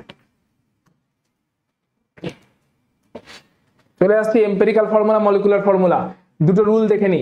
এম্পিরিক্যাল ফর্মুলাটাকে জেনারেলি বলা হচ্ছে ড্রাফট ফর্মুলা, রাফ, যে কোনো একটা অ্যাপ্লিকেশন লেখার আগে ফাইনাল করার আগে একটা রাফ লেখা হয় না? এম্পিরিক্যাল ফর্মুলাটা হচ্ছে ফাইনাল ফর্মুলা দেওয়ার আগে একটা রাফ ফর্মুলা। এম্পিরিক্যাল ফর্মুলার উপরে হোল এন করলে মলিকুলার ফর্মুলা পাওয়া যায়, এম্পিরিক্যাল ফর্মুলার উপরে হোল এন করলে মলিকুলার ফর্মুলা পাওয়া যায়। তাই এম্পিরিক্যাল ফর্মুলা ওয়েট মানে এম্পিরিক্যাল ফর্মুলার যে মলিকুলার ওয়েট তাকে এন দিয়ে মাল্টিপ্লাই করলে মলিকুলার ওয়েট পাওয়া যায়। ক্লিয়ার? একটা এক্সাম্পলের থ্রু দিয়ে প্রথমে জিনিসটা দেখে নিচ্ছি। এক্সাম্পল হিসেবে আমরা নিচ্ছি গ্লুকোজকে, C6H12O6। নিউমেরিক্যালে যাব তার আগে গ্লুকোজের এক্সাম্পলটা দেখে নিই। তো এটা গ্লুকোজের normal molecular formula. So empirical formula কি করে বের হয়? এম্পিরিক্যাল ফর্মুলা হচ্ছে এতে কার্বন, হাইড্রোজেন আর অক্সিজেনের রেশিওটা প্রথমে বার করি, নাম্বারের রেশিও, এখানে কোনো মাস রেশিও নয়, number ratio. That is 6:12:6। Simplify করলে হয় 1:2:1। এই সিম্পলিফিকেশনটার বেসিসে যে ফর্মুলাটা পাবো এটা হচ্ছে এম্পিরিক্যাল ফর্মুলা। ক্লিয়ার? নাম্বারগুলোকে রেশিও করে যে সিম্পল ফর্মুলাটা পাচ্ছি ড্রাফট ফর্মুলা, ওটা হচ্ছে এম্পিরিক্যাল ফর্মুলা। তাই এম্পিরিক্যাল ফর্মুলার ওপরে হোল কত করলে গ্লুকোজের মলিকুলার ফর্মুলা পাওয়া যাবে? হোল 6 করলে। তাহলে এনটা কত? 6 এখানে। ক্লিয়ার? এন এর ভ্যালুটা কেমন করে আসছে? ক্লিয়ার? আচ্ছা, এবার সেকেন্ড ফর্মুলাতে আসছি। এম্পিরিক্যাল ফর্মুলার ওয়েট বার করছি, মানে CH2 এর মলিকুলার ওয়েট বার করছি। 12 plus 1 into 2 2 plus 16 30। গ্লুকোজের মলিকুলার ওয়েট বার করছি, একটু আগেই বার করেছো, C6H12O6 is equal to 180 গ্লুকোজের মলিকুলার ওয়েট। তাহলে রিলেশনটা কি? সেকেন্ড রিলেশনটাও হোল্ড করছে, দেখো empirical formula weight 30 into n is equal to হচ্ছে গ্লুকোজের মলিকুলার ওয়েট 180। তাহলে n এগেন কত বের হচ্ছে? n ইকুয়াল টু 6 এখানে পুট করলে মলিকুলার ফর্মুলা বের হচ্ছে। ক্লিয়ার? এম্পিরিক্যাল ফর্মুলার উপরে n 6 পুট করলেই মলিকুলার ফর্মুলা বের হচ্ছে। ফর্মুলাটা ক্লিয়ার? নিউমেরিক্যালে যাচ্ছি, কি ডাউট আছে কোনো? কি বলছে দেখে নাও, প্রবলেমটা কি বলছে আগে পড়ে নাও। একটা প্রবলেম, এই প্রবলেমগুলোর সুবিধা আছে, একই টাইপের সব প্রবলেম, একটা দেখলে সব একই রকম ভাবে হয়, ঠিক আছে? তো দেখে নাও কি বলছে প্রবলেমটা।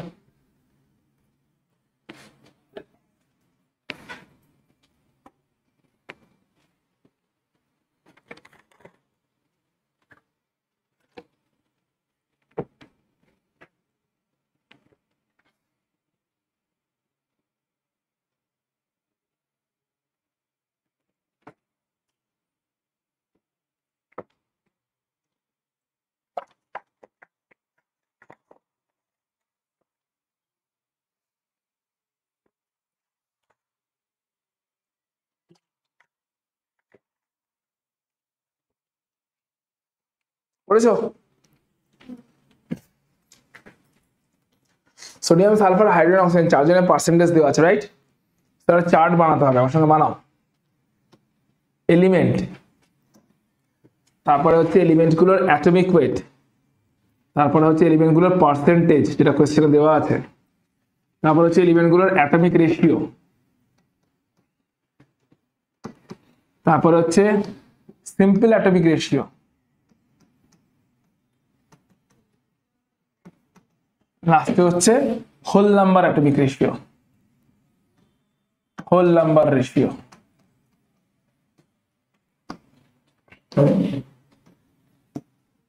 এলিমেন্ট কে কে আছে? সোডিয়াম, সালফার, হাইড্রোজেন, অক্সিজেন, ঠিক আছে?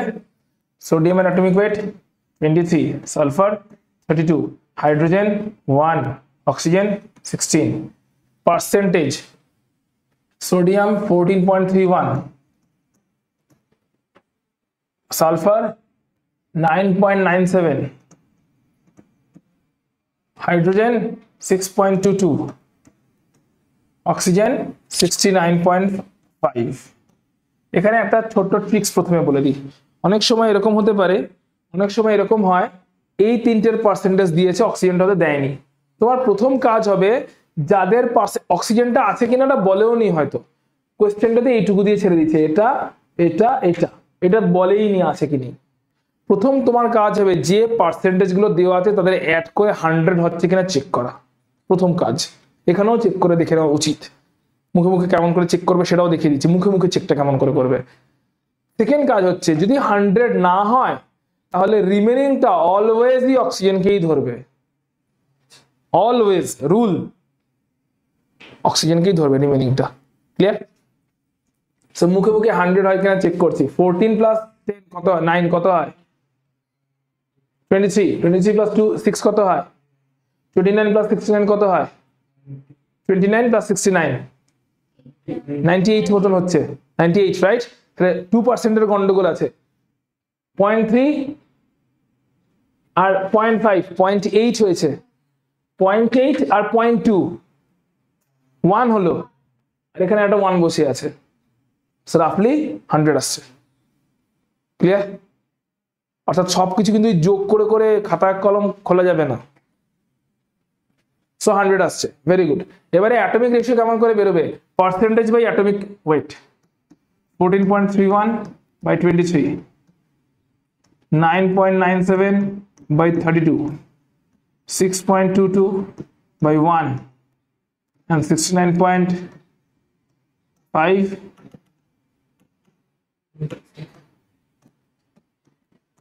by 16। এবার এগুলো একটা অবভিয়াসলি ক্যালকুলেশনের পার্ট থাকছে, যেটা সবসময় মুখে মুখে হবে না। সো বাচ্চাবেলায় ফিরে যেতে হবে মাঝে মধ্যে, ক্লাস 5-6 যেরকম করে করতে। এটা সিম্পলিফাই করলে আসছে হচ্ছে 0.622, এটাও এটা আসছে 6.22, এটা তো সব থেকে সোজা।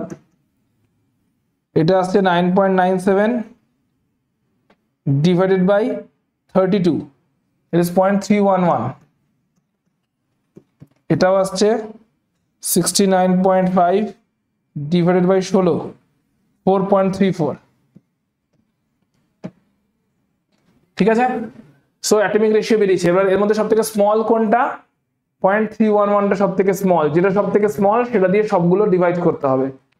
সো 0.622 বাই 0.311 2 হয়ে যাবে, 0.311 বাই 0.311 2 হয়ে যাবে, সরি 6.22 বাই 0.311 20 হবে, তাই তো? 20 হবে যেটা, আর 4.34 বাই 0.311, এটা কত হবে? 14 হবে। কি করে 14 হবে দেখ, মুখে মুখে করছি। 3 14 এ 42 হয়, 3 14 এ কত হয়? আর 40, এটা 42 হয়ে গেল, তাই তো? আর 11 3 তে আবার 33 হয়, তাই না? তার মানে এটা 14 এর আশেপাশে যাচ্ছে, কারণ এটাও 3টাও মানে 14 ইন্টু 3 করলে 42 পাওয়া যায়, আবার 11 ইন্টু 3 করলে 33 পাওয়া যায়। সো কাছাকাছি যাচ্ছে, সেই কাছাকাছি ক্যালকুলেশনসগুলো ট্রিক্স লাগাতে হবে। সেটাকে এবার ক্যালকুলেট করে দেখছি অ্যাকচুয়ালি কত হচ্ছে। 4.34 ডিভাইডেড বাই 0.311, 13.9, 14ই আসছে। সো 14টা কেমন করে পাওয়া গেল বুঝেছো? 3 ইন্টু 14 করলে 42 মতন হয়, আবার 11 ইন্টু 3 করলেও 0.33 আসে, তারপরে 3 দিয়ে মাল্টিপ্লাইটা হচ্ছে, মানে এটা বেসিক্যালি 14 হচ্ছে। তাহলে রেশিও গুলো কি হলো? Whole number ratio 2, 1, 20, 14। তাহলে ফর্মুলাটা কি আসছে? সোডিয়াম আছে দুটো, সালফার আছে একটা, অক্সিজেন আছে, হাইড্রোজেন আছে 20টা, অক্সিজেন আছে 14টা। এইটা এম্পিরিক্যাল ফর্মুলা আসছে, হ্যাঁ কি না? এতদূর ক্লিয়ার? পরে কোয়েশ্চেনটা কি বলে, পরে পার্টে কি বলেছে দেখো, মলিকুলার ফর্মুলা জানতে চেয়েছে, অ্যাজিউম করতে বলেছে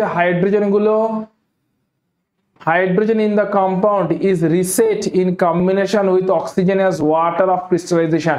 মানে সবকটা হাইড্রোজেন কি ফর্মে আছে বলে দিচ্ছে, ওয়াটার ফর্মে আছে এটাও বলে দিচ্ছে, মলিকুলার ওয়েট বলে দিয়েছে এত।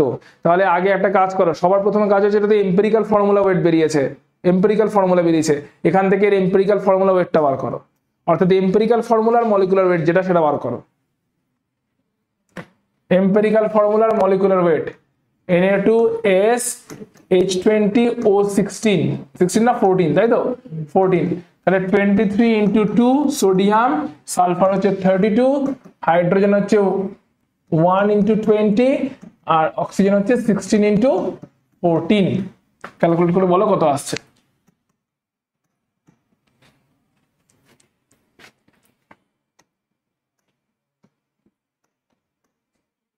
কত আসছে?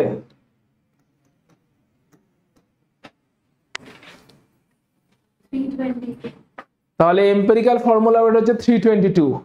আমার কাছে ফর্মুলা ছিল empirical formula weight into n gives the molecular weight। কোশ্চেনে দেওয়া আছে মলিকুলার ওয়েট অফ 322, তাহলে n কত? n যদি 1 হয় তাহলে মলিকুলার ফর্মুলা কি হবে? Na2S H20O14 whole 1, that is Na2S H20O14, এটাই মলিকুলার ফর্মুলা। এখানে ফার্দার কি বলেছে, হাইড্রোজেনটা আছে কি ফর্মে? ওয়াটার ফর্মে। তাহলে কটা হাইড্রোজেন আছে? 20 হাইড্রোজেন যদি ওয়াটার ফর্মে থাকে তাহলে কটা অক্সিজেন লাগবে? 10টা। তাহলে হাইড্রোজেন আর অক্সিজেনটাকে ওয়াটার ফর্মে নিয়ে নিচ্ছি, Na2S আগে ওয়াটারকে আউট করে দিচ্ছি, 20 10, তাহলে অক্সিজেন কটা পড়ে থাকে?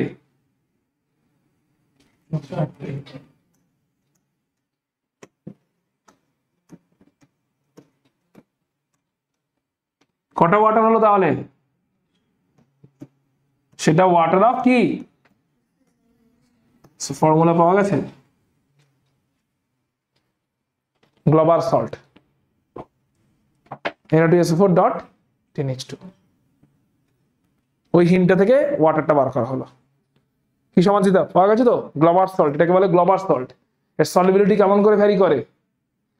32.4 ডিগ্রি সেন্টিগ্রেড অবধি এর সলিবিলিটি বাড়ে, তারপরে সলিবিলিটি কমতে থাকে। সলিউশন চ্যাপ্টারে এটা পড়েছিলাম। তারপরে কি বলছে দেখে নি, চলে আসি ইকুইভ্যালেন্ট ওয়েটে।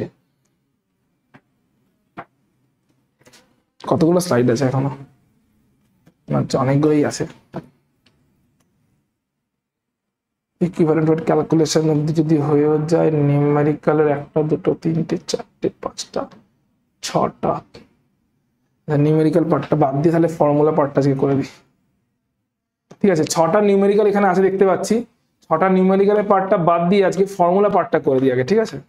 মানে থিওরি পার্টটা, থিওরি পার্টটা আজকে করে দিই। নিউমেরিক্যালটা তো এমনি নেক্সট ক্লাসে করবো, নেক্সট ক্লাসে নিউমেরিক্যালও করবো, এমসিকিউ করবো, ঠিক আছে? নিউমেরিক্যাল গুলো মেনলি করবো। সো চলে আসি ইকুইভ্যালেন্ট ওয়েট। ইকুইভ্যালেন্ট ওয়েট বলতে এক্স্যাক্টলি কি মিন করা হচ্ছে? ইকুইভ্যালেন্ট ওয়েট বলতে এই 5টা কোয়েশ্চেন ভালো করে পড়ো। 1.008 গ্রাম বা রাফলি 1 গ্রাম ধরতে পারো, যেটা কি হাইড্রোজেনের অ্যাটমিক ওয়েট বেসিক্যালি। তো 1.008 গ্রাম হাইড্রোজেন কোন একটা মলিকুলের সঙ্গে কতটা মলিকুলের সঙ্গে ইকুইভ্যালেন্ট, এটা ক্যালকুলেট করতে হবে। ইকুইভ্যালেন্ট ওয়েট যখন ক্যালকুলেট করতে হবে, ধরো ফর এক্সাম্পল কোন একটা স্টয়চিওমেট্রিক ইকুয়েশন পেয়েছো, কোন একটা ইকুয়েশন পেয়েছো যেখানে তোমাকে এই ইনফরমেশনটা সামহাও দিয়েছে যে ধরো এরকম একটা ইনফরমেশন দিয়েছে 63 গ্রাম বা 65 গ্রাম জিঙ্ক যদি সালফিউরিক অ্যাসিডের সঙ্গে রিঅ্যাক্ট করে তাহলে 2 গ্রাম হাইড্রোজেন তৈরি হয়। এই ইকুয়েশনটা দিয়েছে ইনফরমেশন কি দিয়েছে, 65 গ্রাম জিঙ্ক সালফিউরিক অ্যাসিডের সঙ্গে রিঅ্যাক্ট করলে 2 গ্রাম হাইড্রোজেন তৈরি হয়। জিঙ্কের ইকুইভ্যালেন্ট ওয়েট কত?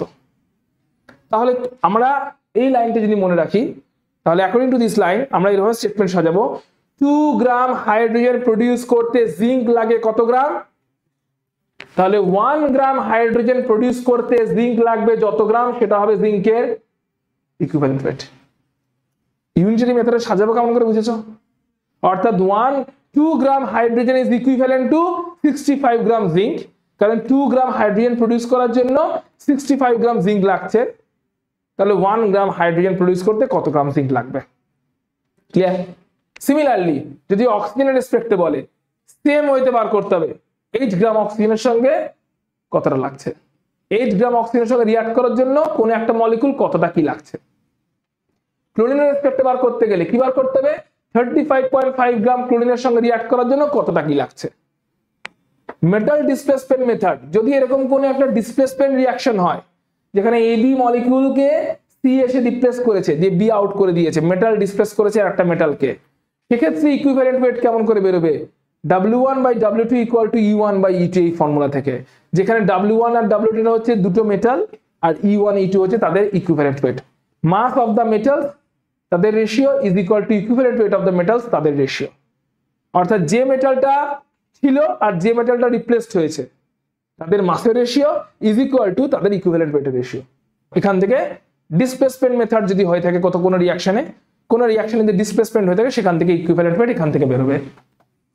যদি ডাবল ডিসপ্লেসমেন্ট মেথড হয়ে থাকে, ডাবল ডিসপ্লেসমেন্ট মেথড মানে কি এক্সচেঞ্জ হয়েছে, বেসিক্যালি ABCD ADBC এক্সচেঞ্জ হয়েছে, সেক্ষেত্রে ইকুইভ্যালেন্ট ওয়েট কেমন করে বেরোবে, mass of AB by mass of AD, AB আর ADটা কোনটা, যেটা থেকে যেটাই গেছি, mass of AB by mass of AD is equal to হবে equivalent weight of AB by equivalent weight of AD is equal to হবে equivalent weight of A plus B divided by equivalent weight of A plus D। So formula কটা clear হয়েছে? এই ফর্মুলাগুলো কখন applicable, আবার বলছি, যখন molecular formula আমার জানা নেই, কারণ আমরা সমস্ত সিচুয়েশনে দুটো সিচুয়েশন ফেস করছি, মলিকুলার ফর্মুলা জানা আছে আর জানা নেই, আননোন কম্পাউন্ড। জানা থাকলে তো ফর্মুলা বেসড মেথড আছে, পরেরটাতেই যাচ্ছি ফর্মুলা বেসড মেথডে। জানা না থাকলে এক্সপেরিমেন্টাল মেথড, এক্সপেরিমেন্ট থেকে ডেটা দেওয়া থাকবে, কোনো না কোনো ডেটা, অ্যাকর্ডিংলি ইকুইভ্যালেন্ট ওয়েট বার করতে হবে। ক্লিয়ার? এবার চলে আসি ফর্মুলা বেসড মেথডে। যখন ফর্মুলা জানা আছে, ইকুইভ্যালেন্ট ওয়েট একটা এলিমেন্টের তার atomic weight by valency, atomic weight জানি মানে ফর্মুলা জানি, তো অ্যাটমিক ওয়েট জানি, সবই জানি, divided by valency. Equivalent weight of an acid তার molecular weight by basicity. Basicity মানে কি আদ্রিজা? বেসিসিটি মানে হচ্ছে ওই কতগুলো H প্লাস আয়ন আছে, এই H প্লাস অ্যাসিডের বেসিসিটি হয় আর বেসের অ্যাসিডিটি হয়। একটা অ্যাসিড কতগুলো H প্লাস ফার্নিশ করতে পারে সেটা হচ্ছে তার বেসিসিটি। তাহলে HCl এর বেসিসিটি কত? HCl এর বেসিসিটি, তাহলে HCl এর বেসিসিটি 1, কারণ HCl একটাই H প্লাস ফার্নিশ করতে পারে। H2SO4 এর বেসিসিটি, কারণ H2SO4 দুটো H প্লাস ফার্নিশ করতে পারে, ডাইবেসিক। এক্স্যাক্টলি।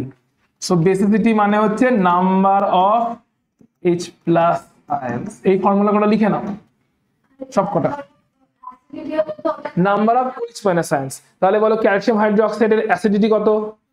এই ক্যালসিয়াম হাইড্রোক্সাইডের ফর্মুলা কি? হোল টু, তাহলে OH দুটো আছে, তাহলে অ্যাসিডিটি। ক্লিয়ার? লিখে না এই ফর্মুলা কটা।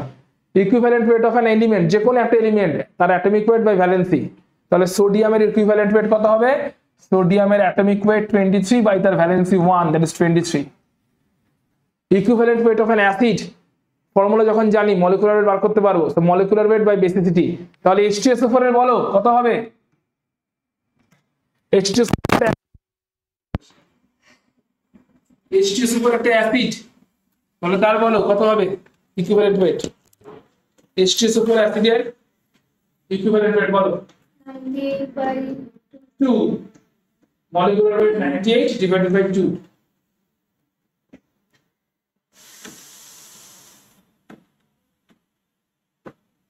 H2SO4 এর জন্য হবে একটু আগে molecular weight বার করেছে 98 by basicity হচ্ছে 2, that is 49 হবে। Clear? Equivalent weight of a base, molecular weight of the base by their acidity. Acidity মানে কি আবার? Number of OH minus ions. একইভাবে হবে equivalent weight of a compound, compound এর molecular weight divided by total electronic charge of cation or anion. এর একটা example আমরা একটু নিয়ে করব, ফর্মুলা লিখে নাও। molecular weight of any compound, NaCl, CSO4, any compound, molecular weight of the compound divided by total electronic charge either cation or anion, total electronic charge either cation or anion, total electronic charge either cation or anion. Equivalent weight of an ion, molecular weight by তার electronic charge, এর উপর charge কত আছে, oxidation নাম্বারটা, molecular weight of the ion by the oxidation number। তাই যদি বলে Cu2+ এর ইকুইভ্যালেন্ট ওয়েট কত, Cu2+ এর কপারের molecular weight বা atomic weight 63.5 by তার চার্জ অক্সিডেশন নাম্বার 2। কিন্তু যদি বলে Cu+ তাহলে হবে 63.5 divided by 1, নিচেরটা হচ্ছে নাম্বার অফ ইলেকট্রনিক চার্জ, যেটা হচ্ছে oxidation number. Basically number of electronic charge মানে হচ্ছে বেসিক্যালি অক্সিডেশন নাম্বার। Cu2+ এর চার্জ হচ্ছে 2+, Cu+ এর চার্জ হচ্ছে 1+, তাই ডিভাইডেড বাই 2 আর ডিভাইডেড বাই 1 হচ্ছে একই কপার, কিন্তু দুটো সেপারেট অক্সিডেশন স্টেটে আছে, তো ইকুইভ্যালেন্ট ওয়েট ভ্যারি করে যাচ্ছে, চেঞ্জ হয়ে যাচ্ছে। Equivalent weight of an oxidising or reducing agent, molecular weight divided by oxidation বা রিডাকশনে কতগুলো ইলেকট্রন ট্রান্সফার হয়েছে, number of electron transfer. Oxidation বা রিডাকশন মানে ইলেকট্রন ট্রান্সফার, অক্সিডেশন মানে ইলেকট্রনের লস, রিডাকশন মানে ইলেকট্রনের গেইন। তাহলে অক্সিডাইজিং বা রিডিউসিং এজেন্টের ইকুইভ্যালেন্ট ওয়েট কত হবে, molecular weight divided by কতগুলো ইলেকট্রনের ট্রান্সফার হচ্ছে, number of electron transfer, number of electron transfer, কতগুলো ইলেকট্রন ট্রান্সফার হচ্ছে ওই অক্সিডেশন বা রিডাকশন। চলে আসছে এবার গ্রাম ইকুইভ্যালেন্ট। এই গ্রাম ইকুইভ্যালেন্ট মানে হচ্ছে given mass by equivalent weight. যেরকম ওখানে ছিল gram atom, given mass by atomic weight, gram molecule, given mass by molecular weight, gram equivalent, given mass by gram equivalent. What problem? number of electrons Transferred in redox reaction. Number electron transferred in the redox state. কতগুলো electron transfer হচ্ছে এই redox reaction এ career করার জন্য, সেটা হচ্ছে equivalent weight of the oxidising or reducing agent. Clear? আমাদের কাছে formula কটা, তাহলে ফটাফট এই কটা বার করে দাও দেখি। MgCO3 এটা কোন ক্যাটাগরিতে পড়বে আগে বল, ফর্মুলা যা লিখেছো কোন ক্যাটাগরি, অ্যাসিড, বেস, কম্পাউন্ড, কি ক্যাটাগরি, কম্পাউন্ড। তাহলে molecular weight 24 plus 12 plus 16 into 3 by বলো total charge of cation or anion. ক্যাটায়নটাকে ধরছি, ক্যাটায়নটাকে Mg, Mg এর উপর কি চার্জ আছে এই মলিকুলে, +2, Mg2 plus, Mg2 plus CO3 2 minus, so divided by 2, এটা 24.3 হয় অ্যাকচুয়ালি, ঠিক আছে। সো যেটাই আসবে সেটা। H2SO4 কোন category, acid category, so molecular weight by basicity. CH3PO4 হল 2 কোন ক্যাটাগরি, কম্পাউন্ড ক্যাটাগরি, বেস নয়, ওইচ মাইনাস কোথায় এখানে, কম্পাউন্ড ক্যাটাগরি। সেই কম্পাউন্ডের মলিকুলার ওয়েট কোথায় মার্ক করতে হবে, so molecular weight of calcium কত, atomic weight of calcium 40 into 3, এটা হচ্ছে ক্যালসিয়াম CH3, তাই 40 into 3 প্লাস 2, আগে হোল 2 আছে যেহেতু 2 ইনটু করে দিলাম। এবার ফসফেটটা লিখছি, ফসফরাস হচ্ছে 31 প্লাস অক্সিজেন আছে 4টে 16 into 4, বলো ডিভাইডেড বাই কত, ডিভাইডেড বাই হচ্ছে টোটাল ক্যাটায়নিক চার্জ বা টোটাল অ্যানায়নিক চার্জ, যেটাই ইচ্ছা ক্যাটায়নিক চার্জ। এখানে ক্যালসিয়াম কি ফর্মে আছে, ক্যালসিয়াম আয়নটা কি ফর্মে আছে, ক্যালসিয়াম 2+, কতগুলো ক্যালসিয়াম আছে? টোটাল ক্যাটায়নিক চার্জ কত? 6, কারণ +2 তিনটে আছে। উল্টোটা দেখে নাও, টোটাল অ্যানোনিক চার্জ যদি নিতে, তাহলে ফসফর PO4 এর চার্জ কত? ফসফেটের PO4 -3, ফসফেট হচ্ছে PO4 -3, -3 কতগুলো আছে? তাহলে again 3 into 2 6। সো হয় টোটাল ক্যাটায়নিক চার্জ অথবা টোটাল অ্যানোনিক চার্জ। এনিওয়েজ বলো কোন ক্যাটাগরি? বেস। তাহলে মলিকুলার ওয়েট কত? 23 + 16 + 1 that is 40 হবে, ডিভাইডেড বাই একটাই বেস আছে, একটাই ওয়েট ব্যালেন্স আছে। ক্লিয়ার? কেমন করে ফর্মুলা জানা থাকলে ইকুইভ্যালেন্ট ওয়েট ক্যালকুলেট করতে পারবে। ওকে, আচ্ছা নিউমেরিক্যাল পার্টটা স্কিপ করছি, আর 5 মিনিট লাগবে, তাহলে নরমালিটি মোলারিটির পার্টটা আমরা চলে যাচ্ছি। ইকুইভ্যালেন্ট ওয়েটের উপর কতগুলো নিউমেরিক্যাল ছিল এগুলো নেক্সট ক্লাসে করব। আচ্ছা একবার স্টয়কিওমেট্রিতে দেখি মোল কনসেপ্টের হিসেব কি বলে, কারণ তারা নেই তো খুব একটা, 5-10 মিনিট দেওয়া যাবে। মোল কনসেপ্টে কি বলে দেখি, স্টয়কিওমেট্রি পাবে। এই ইকুয়েশনটাকে প্রথমে ব্যালেন্স করো, নিজেরা দেখো ব্যালেন্স করো।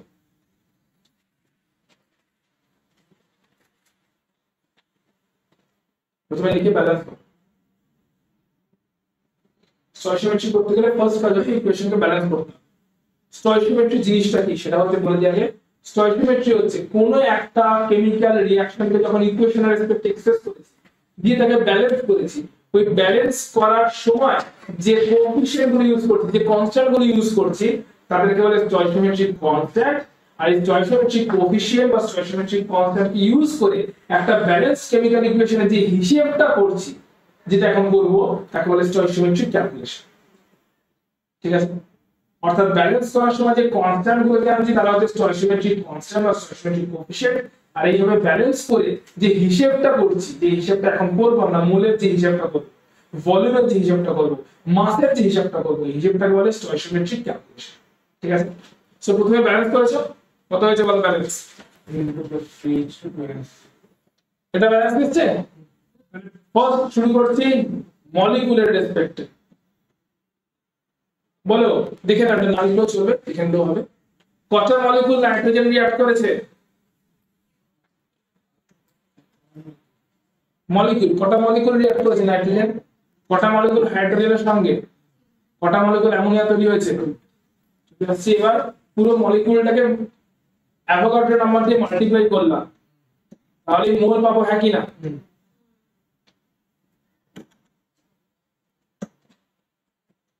তাহলে কত মোল নাইট্রোজেন রিঅ্যাক্ট করেছে, কত মোল হাইড্রোজেনের সঙ্গে, কত মোল অ্যামোনিয়া তৈরি হবে? মাসে আসছে এবার মোল থেকে। 1 মোল নাইট্রোজেনের মাস কত? তার মলিকুলার ওয়েট যত গ্রাম অত গ্রাম। কত?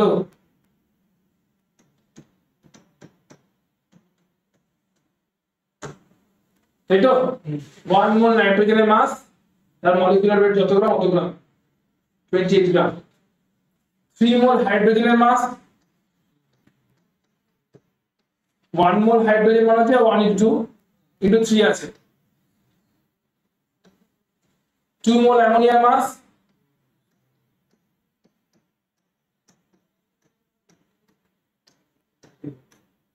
তাহলে কি আমরা বলতে পারি হিসেবটাতে 28 গ্রাম নাইট্রোজেনের সঙ্গে 6 গ্রাম হাইড্রোজেন রিঅ্যাক্ট করলে 34 গ্রাম অ্যামোনিয়া তৈরি হয়। ভলিউমে আসছি,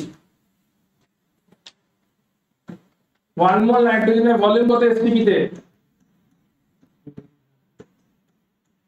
3 মোল হাইড্রোজেনের ভলিউম কত এসটিপি তে?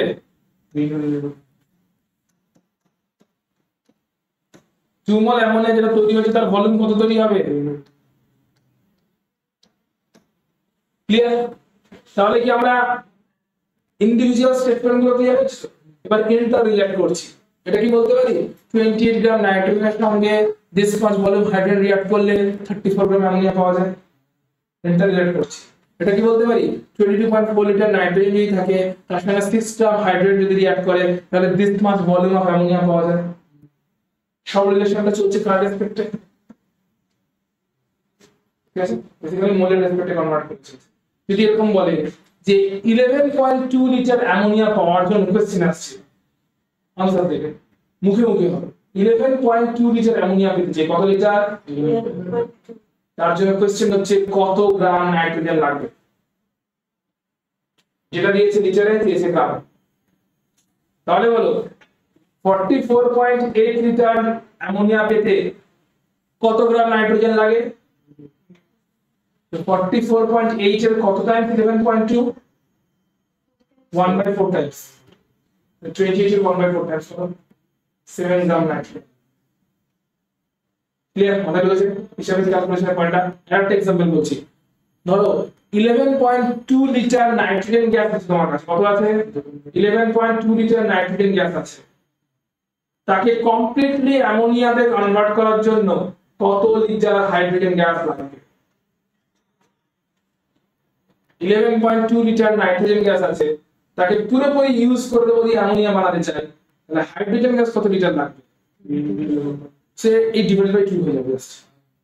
এখানে ডিভাইডেড বাই 2 করলে 11.2 পাবো। এত লিটার নাইট্রোজেন গ্যাসকে পুরোপুরি উড়িয়ে দেওয়ার জন্য এত লিটার হাইড্রোজেন লাগবে, তাহলে এর হাফকে উড়িয়ে দেওয়ার জন্য এর হাফ হাইড্রোজেন লাগবে। ক্লিয়ার? সেই হাফ মানে 3 গ্রাম হাইড্রোজেন লাগবে বেসিক্যালি, গ্রাম ইউনিটি বলতেছি। মাথায় ঢুকছে? ইন্টাররিলেশনটা মাথায় ঢুকেছে? চলে আসছি এবার কনসেন্ট্রেশন ইউনিটে। কনসেন্ট্রেশন ইউনিটের অ্যাপ্লিকেশনটা প্রথমে বলে দিই। কনসেন্ট্রেশন ইউনিটের অ্যাপ্লিকেশন আছে কেমিস্ট্রি ল্যাবরেটরিতে যদি কোনো একটা আননোন কোনো সলিউশন থাকে, অ্যাসিড আছে বা বেস আছে, আননোন মানে তার কনসেন্ট্রেশন জানা নেই, তাহলে টাইট্রেশনের থ্রু দিয়ে ওই আননোন কনসেন্ট্রেশনের সলিউশনের কনসেন্ট্রেশনটা বার করা হয়। যদি অ্যাসিডের কনসেন্ট্রেশন আননোন থাকে, বেসের সঙ্গে টাইট্রেশন করা হয়, নোন কনসেন্ট্রেশন বেসের সঙ্গে টাইট্রেশন করা হয়। যদি বেসের কনসেন্ট্রেশন আননোন থাকে, তাহলে নোন কনসেন্ট্রেশন অ্যাসিডের সঙ্গে টাইট্রেশন করা হয়। এই টাইট্রেশনটা যখন করা হয় তখন যত ক্যালকুলেশন হয়, এখানে যা কিছু ক্যালকুলেশনস ইনভলভ, সেই ক্যালকুলেশনস এর সলিউশন তো ইউজ করছি না আলটিমেটলি অ্যাসিড বা বেসের, ওই সলিউশনগুলোর ইউনিট মেনশন করাটা ম্যান্ডেটরি, যে কোন ইউনিটে সলিউশনের কনসেন্ট্রেশনটা এক্সপ্রেস করে। ইউজুয়ালি আমরা নরমাল চলতি জীবনে গ্রাম পার লিটার এই একটাই কনসেন্ট্রেশন ইউনিট ইউজ করে থাকি। বাড়িতে যদি শরবত বানাচ্ছো গ্রাম পার লিটার ইউনিটই বানাচ্ছো, এত ml জল নিয়েছো, কোল্ড ড্রিঙ্কের বোতলের গায়ে যা কিছু লেখা আছে গ্রাম পার লিটার লেখা আছে, পার 100 ml contains this much of calorie everything, right? So usually popularly gram per litre এটা কনসেন্ট্রেশন ইউনিট সলিউশন, কত লিটারে কত গ্রাম ডিসলভ আছে। কিন্তু এটা ছাড়া আর অনেকগুলো কনসেন্ট্রেশন ইউনিট আছে যেগুলো সলিউশনের ইউনিট এক্সপ্রেস করার জন্য ইউজ করা হয় ক্যালকুলেশনের পার্ট থেকে সুবিধা পাওয়ার জন্য। সেই ইউনিটগুলোর একবার নাম লিখে দিচ্ছি। ফার্স্ট হচ্ছে মাস, দুটো স্লাইড আছে, মাস পার্সেন্টেজ। ধরলাম দুজন, এখানে পুরো কেসটা আমরা ধরে নিচ্ছি এ আর বি দুটো কম্পোনেন্ট মিলে সলিউশন তৈরি করছে। এটা আমরা সলিউশন চ্যাপ্টারেও পড়েছিলাম, রাইট? সো সেটাই একবার দেখে নিচ্ছি, এ আর বি দুজনে মিলে সলিউশন তৈরি করছে ধরে নিচ্ছি। তাহলে এ এর পার্সেন্টেজ কত হবে? Mass of A by mass of A plus mass of B into 100। B এর পার্সেন্টেজ কত হবে? মাসের mass of B by mass of A plus mass of B into 100। একইভাবে volume percentage, volume of A by total volume into 100 বা volume of B by total volume into 100। Next ppm, ppm টা হচ্ছে just 100 এর জায়গায় 10 to the power 6 দিয়ে multiply করতে হয়। Mass of A by total mass into 10 to the power 6 ইনটু 100 হলে কত percentage into 10 to the power 6 হলে হবে ppm। Molarity, moles of the solute by volume of solution in liter, so this is nothing but mole per liter। solute এর মোল কি করে পাবে? given mass by molecular weight। আমরা এই formula use করেছি। মাস দেওয়া থাকবে, সলিউটের ফর্মুলা জানা থাকলে মলিকুলার ওয়েট বা অ্যাটমিক ওয়েট বার করে নিতে পারবে। So you will get the mole. লিটারে ভলিউমটা পুট করতে হবে, কোশ্চেনে মিলিলিটারে দেওয়া থাকে। সো 1000 দিয়ে ডিভাইড করে লিটারে আনতে হবে। এখানে আমি 1000 দিয়ে ডিভাইডটা করতে দিয়ে দেব, ঠিক আছে? সো ওটা আমি খেয়াল রাখতে হবে। মোলারিটি, সো একই ভাবে এটা বেরিয়েছে যে ml এ থাকলে 1000 দিয়ে ডিভাইড করা আছে মানে ইনটু 1000 হয়ে গেছে, ঠিক আছে? মোলারিটি। পরেরটা হচ্ছে মোলারিটি, এখানে কি moles of solute by mass of solution নয়, ডিফারেন্সটা খেয়াল রাখতে হবে। আগেরটাতে ভলিউম অফ, ডিনোমিনেটরে কি আছে? এটাতে সলিউশনের ভলিউম আছে ডিনোমিনেটরে, উপরে আছে মোলস অফ সলিউট। এটাতে সলভেন্টের মাস আছে ডিনোমিনেটরে, উপরে আছে মোলস অফ সলিউট। মোলস তো একই ভাবে given mass by molecular weight, কিন্তু সলভেন্টের মাসটা গ্রামে থাকলে 1000 দিয়ে ডিভাইড করে কেজিতে নিয়ে আসতে হবে। That will be giving the molarity. আরে বুদ্ধি করে বলো, মোলারিটি আর মোলারিটি এদের মধ্যে কে টেম্পারেচারের উপর ডিপেন্ড করবে? মোলারিটি মোলারিটি, কারণ ভলিউম ফ্যাক্টর টেম্পারেচার ভ্যারি করে, মোলস বা mass factor temperature independent. So molarity is temperature,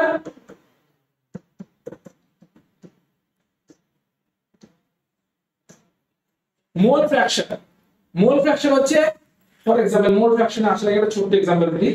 ধরো 10টা রসগোল্লা আছে বাড়িতে, তুমি দুটো খেয়েছো, কত ফ্র্যাকশন? সিম্পলি এর mole by total mole, B এর মোল বাই টোটাল। এ আর বি যদি দুটো কম্পোনেন্ট মিলে কোনো সলিউশন তৈরি করে, এর মোল বাই এ আর বি এর টোটাল মোল, এর মোল ফ্র্যাকশন, বি এর মোল বাই এ আর বি এর টোটাল মোল, বি এর মোল ফ্র্যাকশন। মোল ফ্র্যাকশন গুলো সামেশন অলওয়েজ, ঠিক আছে? মোল ফ্র্যাকশন গুলো সামেশন। নরমালিটি, এখানে আসতে প্রথম এই গ্রাম ইকুইভ্যালেন্ট কনসেপ্ট। গ্রাম ইকুইভ্যালেন্ট আগে একটু আগে ফর্মুলা দেখলাম, গ্রাম ইকুইভ্যালেন্ট মানে given mass by equivalent weight. তাহলে মাস তো গিভেন দেওয়া থাকবে, বাট ইকুইভ্যালেন্ট ওয়েট, এই যে এত ফর্মুলা লিখেছো, এই ফর্মুলা শুধু ইকুইভ্যালেন্ট ওয়েট বার করতে হবে। Given mass by equivalent weight করলে তুমি পাবে হচ্ছে gram equivalent. Gram equivalent divided by সলিউশনের ভলিউম ইন লিটার, এখানে সলিউশনের volume in litre, that gives the normality. So এটাকে 1000 ml এ থাকলে 1000 ফ্যাক্টর একটা আসছে। গ্রাম ইকুইভ্যালেন্ট কি করে বেরোবে? Mass by equivalent weight by equivalent, ঠিক আছে? ওয়েট বাই ইকুইভ্যালেন্ট ওয়েট বা mass by equivalent. So gram equivalent হচ্ছে gram ion, gram atom, gram মলিকিউলের মতনই। Given mass by molecular weight হচ্ছে ওগুলো, এটা given mass by equivalent weight, তাহলে গ্রাম ইকুইভ্যালেন্ট পাওয়া যাবে। এছাড়া আর দুই একটা রিলেশন আমরা কখনো কখনো ইউজ করি, n1v1 = n2v2। কোন একটা পার্টিকুলার সলিউশনের নরমালিটি যদি n1 হয়, ওই সলিউশনের ভলিউম যদি v1 হয়, তাহলে ওই সলিউশনকে পুরোপুরি নিউট্রালাইজ করতে অন্য যে সলিউশনটি ইউজ করব, তার ভলিউম, তার নরমালিটি যদি n2 হয় আর তার ভলিউম যদি v2 হয়, তাহলে they will hold this relation. ধরো একটা অ্যাসিড আর বেসের টাইট্রেশন করছি, বেসটার কনসেন্ট্রেশন ধরলাম আননোন, n2 তে ধরলাম আননোন। অ্যাসিডের কনসেন্ট্রেশন জানা, অ্যাসিডের ভলিউম জানা, বেসের ভলিউম জানা, বেসের কনসেন্ট্রেশন দিল n1v1 = n2v2। উল্টো যদি হয়, অ্যাসিডের কনসেন্ট্রেশন ধরো আননোন, অ্যাসিডের ভলিউম জানা, বেসের নরমালিটি জানা, বেসের ভলিউম জানা, একই হবে অ্যাসিডের concentration. n1v1 = n2v2 is a powerful formula। যখনই দুজনের মধ্যে ইকুয়ালাইজ করতে হয়, দুজন সলিউশনের মধ্যে নিউট্রালাইজেশন চলছে, এখানে আজকে চ্যাপ্টারটা আমরা ক্লোজ করছি। পুরো চ্যাপ্টারটা থিওরিটিক্যালি এখানে কভারড।